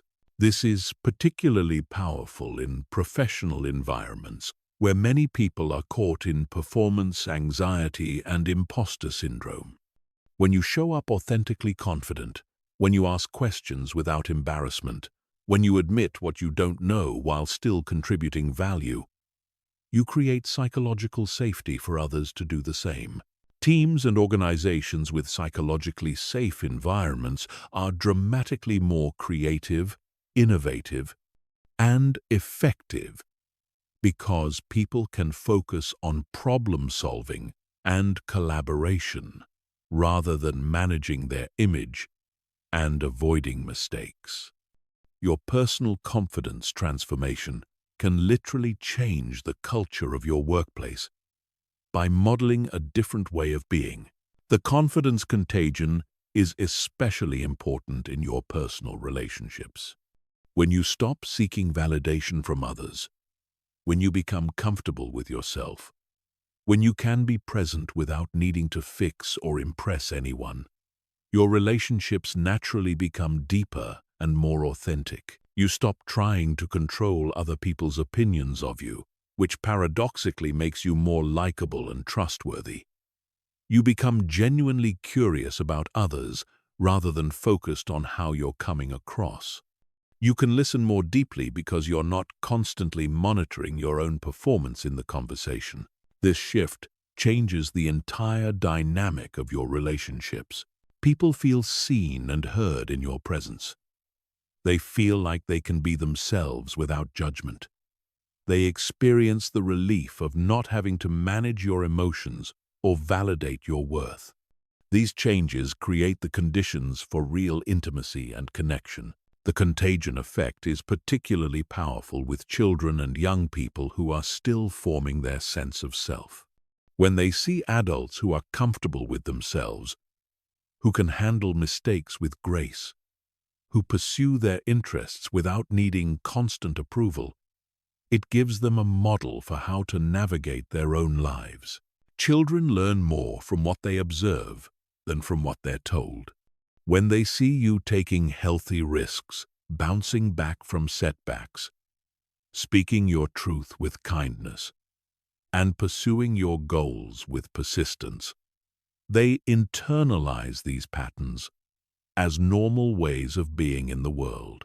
But the confidence contagion isn't just about positive influence on others. It also changes how others treat you. When you genuinely value yourself, others naturally treat you with more respect. When you set healthy boundaries, people learn to respect those boundaries. When you stop accepting poor treatment naturally decreases. This isn't about becoming arrogant or demanding. It's about modeling self-respect in a way that invites others to treat you respectfully. People generally rise or fall to meet your expectations of how you should be treated, and these expectations are communicated through your energy and behavior more than your words. Your confidence transformation also creates opportunities that weren't available before. People want to work with confident individuals, invest in confident entrepreneurs, befriend confident people, and follow confident leaders. Not because confidence guarantees success, but because confident people are more likely to take positive action, persist through challenges, and create value for others. As your confidence grows, you'll notice people seeking your advice, including you in important conversations, offering you opportunities, and generally treating you as someone whose opinions matter. This isn't because you've become a different person, but because you've removed the barriers that were preventing people from seeing your existing value and capabilities. The most profound aspect of the confidence contagion is how it affects your family lineage. If you have children, your confidence transformation literally changes their genetic expression through what scientists call epigenetics. Your emotional state, your stress levels, and your behavioral patterns influence which genes get activated in your children. When you shift from chronic self-doubt to genuine confidence, you're reducing stress hormones and increasing positive neurotransmitters in your system. These biochemical changes affect not just your own health and well-being, but can actually influence the genetic expression of your children and even your grandchildren. You're not just changing your own life. You're potentially changing the trajectory of your family line for generations. The confidence you develop today could impact your great-grandchildren's natural tendency towards self-belief and resilience. Even if you don't have children, your confidence transformation affects your extended family, your friends, your colleagues, and your community. Every person you interact with while operating from genuine confidence receives a small dose of permission to be more authentic, more courageous, more self-accepting. This creates ripple effects that extend far beyond your immediate circle. The person whose confidence you boost might go home and treat their family differently. The colleague who feels safer speaking up in meetings because of your modeling might contribute an idea that improves the entire organization. The friend who sees you pursuing your dreams might finally start pursuing their own. Your personal confidence transformation is never just personal. It's a contribution to the collective healing of the epidemic of self-doubt that affects our entire culture. Every person who learns to value themselves, speak their truth, and pursue their authentic path makes it easier for others to do the same. This understanding adds profound meaning to your confidence journey. You're not just improving your own life. You're participating in a larger transformation that could ultimately change how our entire society relates to self-worth, authenticity, and human potential. Chapter 13. Confidence in the Age of Comparison. Thriving in a social media world. The modern world presents unique challenges to confidence that previous generations never had to navigate. Social media has created an environment of constant comparison, where everyone's highlight reel is visible 24/7, where your worth can feel tied to likes and comments, where the pressure to project perfection is relentless.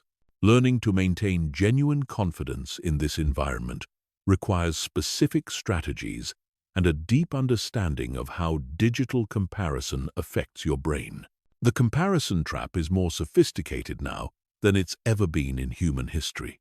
Instead of comparing yourself to a small circle of people in your immediate environment, you're now unconsciously comparing yourself to millions of people, most of whom are carefully curating their online presence to show only their best moments. Your brain, which evolved to make social comparisons within small tribes, isn't equipped to handle this level of comparison input. It doesn't understand that the images and updates you're seeing represent tiny filtered slices of people's lives rather than their full reality. Your unconscious mind processes these curated highlights as evidence that everyone else is more successful, happier, more attractive, and more fulfilled than you are. This creates what psychologists call compare and despair, a cycle where exposure to others' apparent success triggers feelings of inadequacy, which leads to more compulsive checking of social media, which exposes you to more idealized images, which deepens the sense of inadequacy.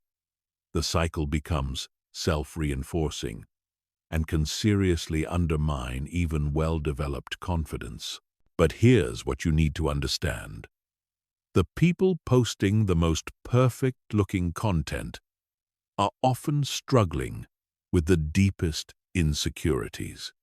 The need to constantly project an image of success and happiness usually comes from internal emptiness and self-doubt. People who are genuinely confident and fulfilled rarely feel compelled to prove it to strangers on the internet. This insight helps you reframe social media consumption entirely. Instead of seeing perfect posts as evidence of others' superiority, you can see them as evidence of their insecurity. Instead of feeling inferior to carefully curated images, you can feel compassion for the psychological pressure that drives people to seek validation through online performance. The first strategy for maintaining confidence in the digital age is developing what I call highlight reel awareness. Every time you find yourself comparing your internal experience to someone's external presentation, remind yourself that you're comparing your behind-the-scenes reality to their carefully edited performance. You know your struggles, your insecurities, your bad days, your challenges. You don't know theirs. You see your full spectrum of human experience while seeing only others' filtered highlights. This isn't a fair comparison, and recognizing this helps you opt out of the comparison game entirely.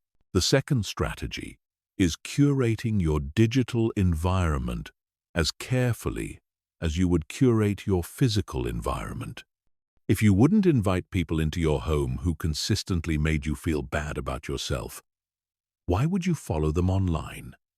Unfollow accounts that trigger comparison or inadequacy. Follow accounts that inspire growth, learning, authenticity, and positivity. This isn't about creating an echo chamber or avoiding different perspectives. It's about protecting your mental environment from influences that undermine your confidence without adding genuine value to your life. Your attention is finite and precious. Invest it in content that supports your growth rather than content that feeds your insecurities. The third strategy is developing authentic self-expression online rather than performance-based posting. If you choose to share content, focus on sharing your genuine experiences, insights, and interests, rather than trying to create an impressive image. Share your struggles alongside your successes. Share your learning process, not just your achievements. Authentic sharing serves two purposes. It keeps you connected to your genuine self rather than a performed version of yourself, and it gives others permission to be authentic too.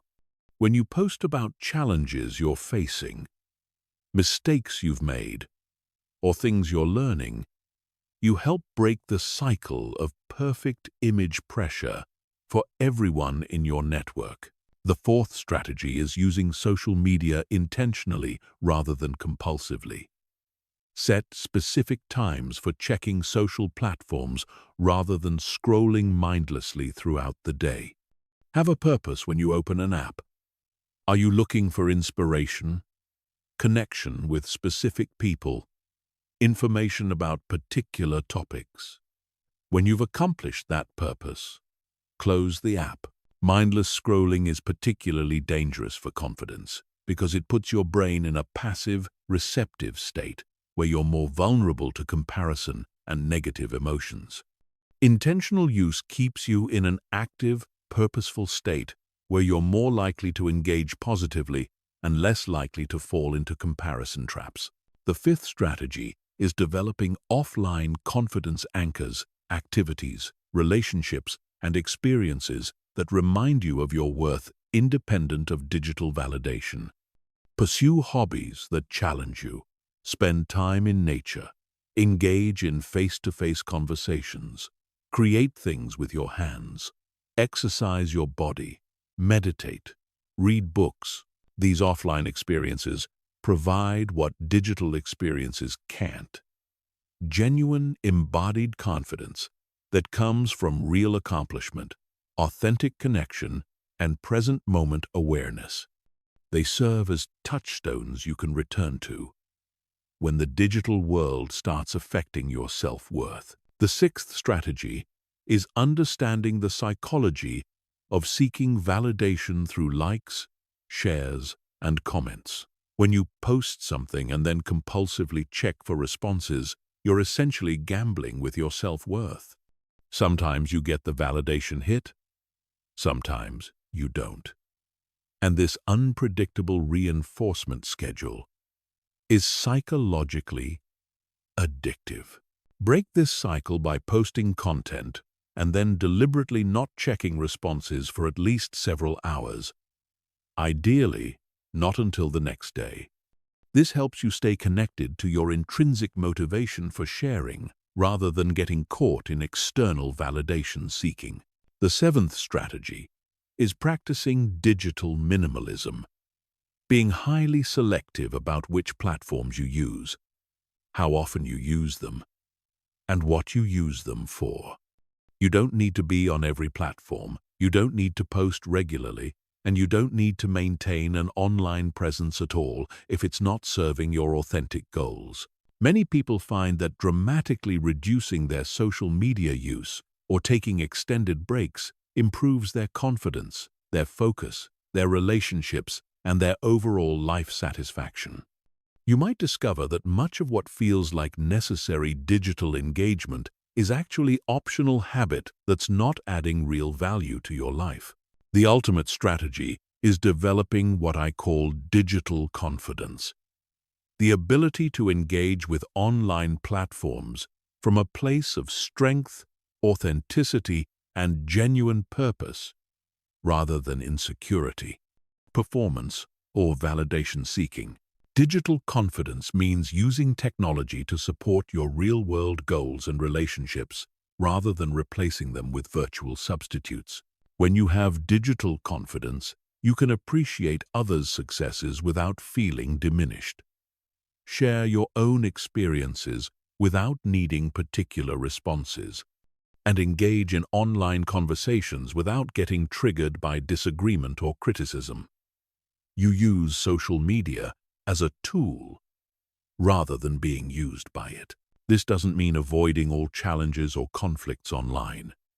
It means engaging from a centered place where your self-worth isn't dependent on outcomes.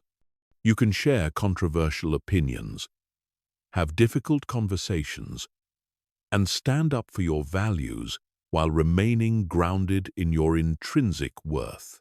The goal isn't to become immune to all social influence or to completely opt out of digital culture. The goal is to maintain your authentic self and genuine confidence while navigating an environment specifically designed to trigger insecurity and compulsive engagement.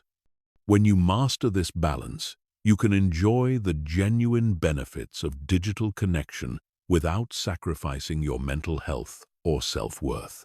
Chapter 14. The Confidence Legacy. Teaching others what you've learned.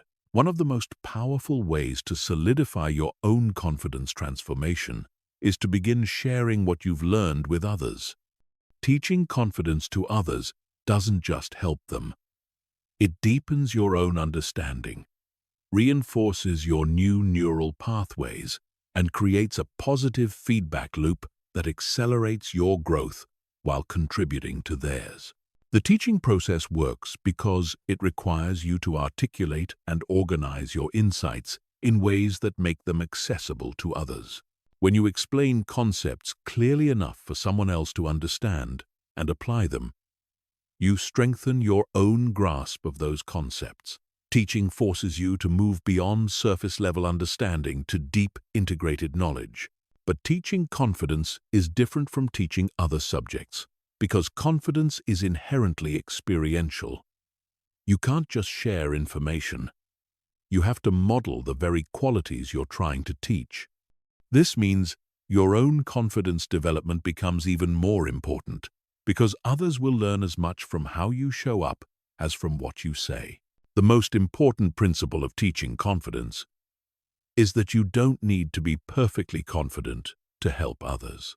You don't need to have completely eliminated self-doubt or achieved some impossible standard of unshakable self-belief. You just need to be a few steps ahead of the person you're helping and willing to share what you've learned along the way. In fact, people often relate better to teachers who are honest about their ongoing growth rather than those who present themselves as having reached some final destination. Your vulnerabilities, your struggles, and your continued learning make you more relatable and trustworthy as a guide. Start by identifying people in your life who could benefit from what you've learned. This might be family members who struggle with self-doubt, friends who are dealing with imposter syndrome, colleagues who seem paralyzed by perfectionism, or young people who are just beginning to develop their sense of self. The key is to look for people who have expressed interest in personal growth or who have specifically mentioned struggles with confidence. Don't try to force your insights on people who haven't asked for help or indicated openness to change. Unsolicited advice, no matter how well-intentioned, often creates resistance rather than receptivity. When someone does express interest in learning about confidence, start by sharing your own story. Tell them about your struggles with self-doubt, the specific techniques you've learned, and the changes you've experienced. Be honest about both the successes and the ongoing challenges. Your authenticity will create safety for them to share their own experiences. Listen deeply to their specific confidence challenges rather than immediately offering solutions. Everyone's self-doubt patterns are unique, shaped by their particular experiences, personality, and circumstances. The techniques that work best for you might not be the most relevant for their situation. Understanding their specific challenges helps you tailor your guidance to their needs. As you begin teaching confidence concepts, focus on experiential learning rather than just intellectual understanding. Have them practice the neural override protocol while you're together. Guide them through confidence visualization exercises. Help them identify and challenge their specific limiting beliefs. Create opportunities for them to experience small confidence wins in real time. One of the most powerful teaching tools is what I call confidence companioning, being present with someone as they practice new confidence behaviors in real-world situations. This might mean accompanying a shy friend to a networking event and helping them practice conversation starters, or supporting a colleague as they prepare for a challenging presentation. Your presence during these stretching experiences provides emotional safety and encouragement that makes it easier for them to push through their comfort zone. You become a bridge between their current reality and their confident potential, helping them access states they wouldn't be able to reach alone. Remember that everyone learns at their own pace and in their own way. Some people need lots of encouragement and emotional support. Others prefer practical strategies and step-by-step instructions. Some learn best through conversation and reflection. Others need hands-on practice and immediate feedback. Pay attention to what works best for each person and adapt your approach accordingly. Be patient with the process and avoid the temptation to rush people through their growth. Confidence development is rarely linear, and people often need to cycle through the same lessons multiple times before they integrate them fully. Your role is to provide consistent support and guidance, not to force particular timelines or outcomes. One of the most valuable aspects of teaching confidence is helping people recognize and celebrate their progress. Most people are much better at noticing what they haven't accomplished yet than acknowledging how far they've come. Help them see the small wins, the subtle shifts, the gradual changes that might be invisible to them but are obvious to you as an outside observer. Create accountability structures that support their continued growth without becoming pressure or judgment. This might involve regular check-ins where they share their confidence, challenges, and wins, practice sessions where you work on specific skills together, or goal-setting conversations where you help them identify the next steps in their development. As you gain experience teaching confidence to others, you might want to expand your impact through writing, speaking, workshops, or online content. Sharing your insights with larger audiences can help you reach people you wouldn't encounter in your personal life, while continuing to deepen your own understanding. But remember that the most powerful teaching often happens in informal, everyday interactions. A moment of encouragement when someone is doubting themselves. A story about your own growth when someone is facing a similar challenge. Or simply modeling confident behavior in your daily life can have profound impact on others. The confidence legacy you create isn't just about the specific people you directly help. Each person whose confidence grows because of your influence will likely impact others in their life. Your willingness to share what you've learned creates ripple effects that extend far beyond what you can see or measure. This perspective adds deep meaning to your own confidence journey. You're not just working on yourself for your own benefit.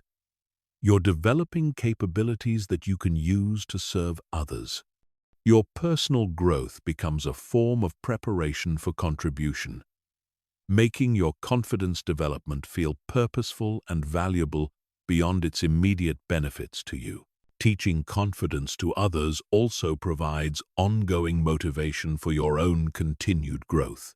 When you see how your insights and encouragement can transform someone else's life, it reinforces the value of the work you're doing on yourself. When you see others applying what you've shared and getting positive results, it validates your own progress and motivates you to keep learning and growing. The ultimate goal of creating a confidence legacy is contributing to a cultural shift away from the epidemic of self-doubt that affects so many people.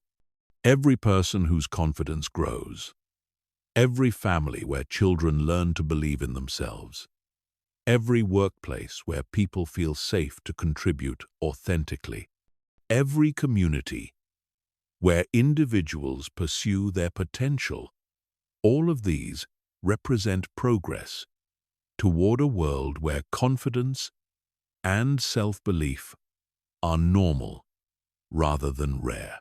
Your personal confidence transformation, combined with your willingness to share what you've learned, becomes part of a larger movement toward human flourishing. You're not just changing your own life, you're participating in changing the world. One relationship, one conversation, one moment of encouragement at a time. Chapter 15. Your new reality. Living as the most confident version of yourself. We've reached the end of this journey together. But in many ways, this ending is actually your beginning. You now have everything you need to stop self-doubt instantly and live as the most confident version of yourself. The techniques you've learned, the insights you've gained, and the shifts you've experienced have literally rewired your brain for confidence. But knowledge without application is just entertainment, and transformation without integration is just temporary change. Your new reality begins with a fundamental recognition. You are not the same person who started watching this video. Even if you don't feel dramatically different yet, even if some of the old doubt patterns still arise occasionally, you have already changed at the neurological level. You have created new neural pathways, weakened old limiting patterns, and expanded your understanding of what's possible for you. The confident version of yourself isn't someone you need to become. It's someone you already are underneath the layers of conditioning, programming, and learned responses that have been covering your true nature. Confidence isn't something you build from scratch.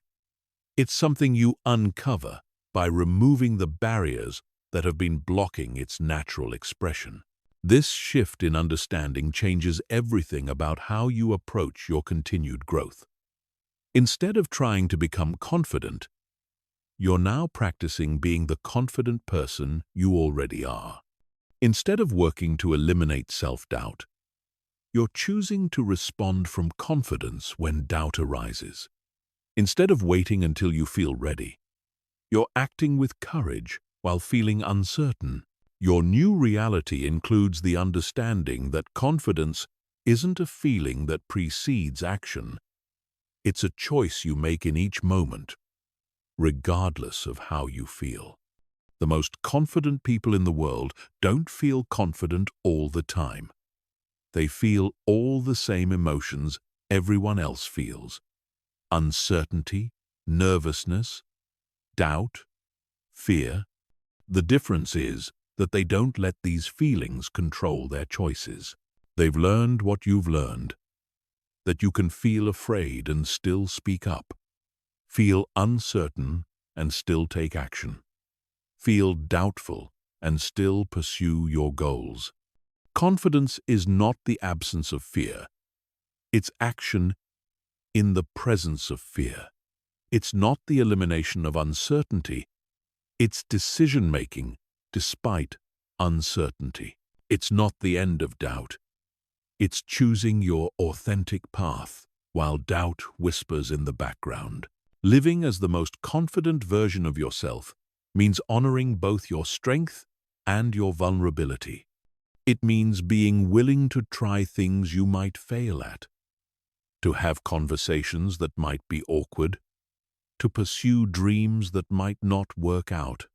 It means accepting that growth requires discomfort, and that discomfort doesn't mean you're doing anything wrong. Your new reality includes the recognition that setbacks and failures are not threats to your confidence. They're opportunities to practice resilience, to gather new information, to adjust your approach, and to prove to yourself that you can handle whatever life presents. Each time you bounce back from disappointment, each time you learn from mistakes, each time you persist through challenges, you strengthen your confidence at the deepest level. The techniques you've learned, the neural override protocol, the confidence spiral, the advanced rewiring methods, are tools that will serve you for the rest of your life. But they're only as powerful as your commitment to using them consistently. Like physical fitness, confidence requires ongoing practice and regular attention. Make a commitment to yourself right now to practice these techniques daily for the next 30 days. Not because you need 30 days to see results. You can see results immediately. But because 30 days of consistent practice will make these new responses automatic. After 30 days, confidence will be your default setting rather than something you have to consciously create. Your new reality also includes the responsibility to share what you've learned with others, not because you have to become a confidence coach or teacher, but because your transformation naturally inspires and influences everyone around you.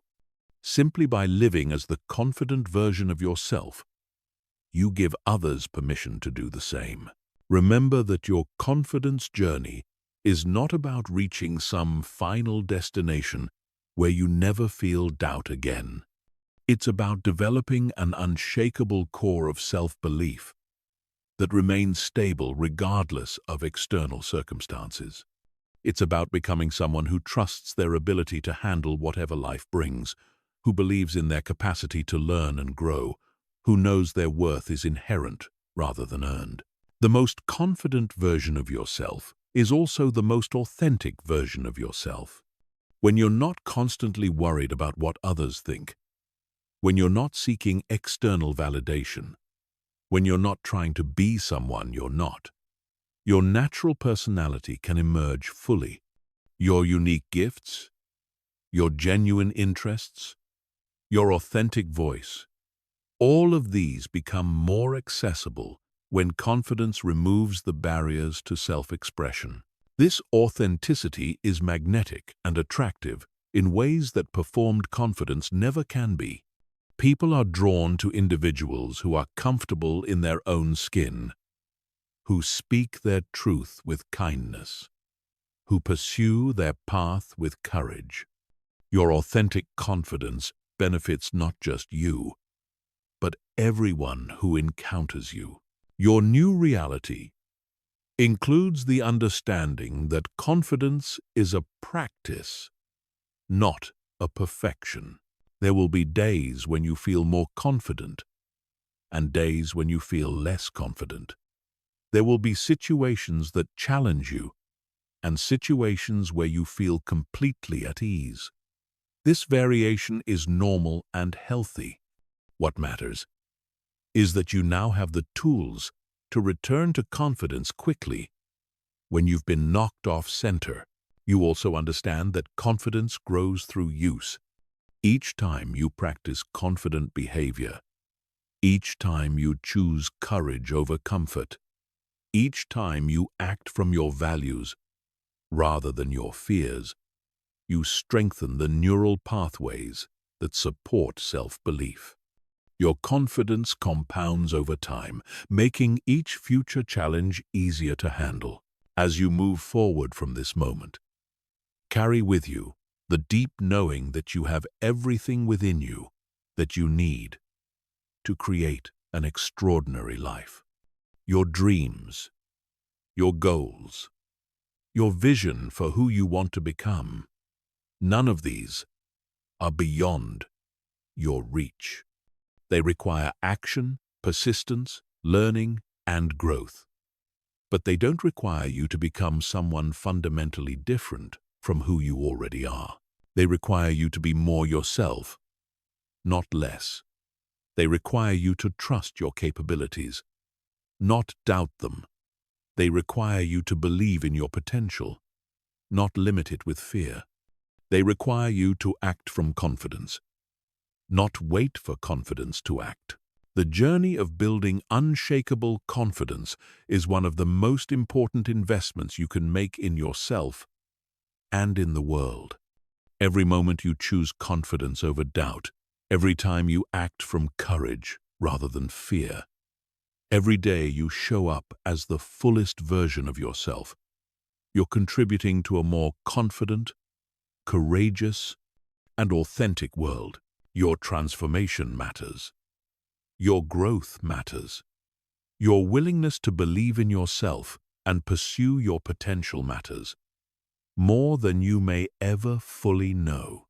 You have within you right now everything you need to live with confidence, to pursue your dreams, and to create a life that reflects your deepest values and highest aspirations. The only question remaining is, what will you do with this power? How will you use your newfound confidence? What dreams will you pursue? What impact will you make? What legacy will you create? The most confident version of yourself is ready to find out. And that journey begins right now, with your very next choice, in this very moment. Choose confidence. Choose courage. Choose yourself. Your extraordinary life is waiting.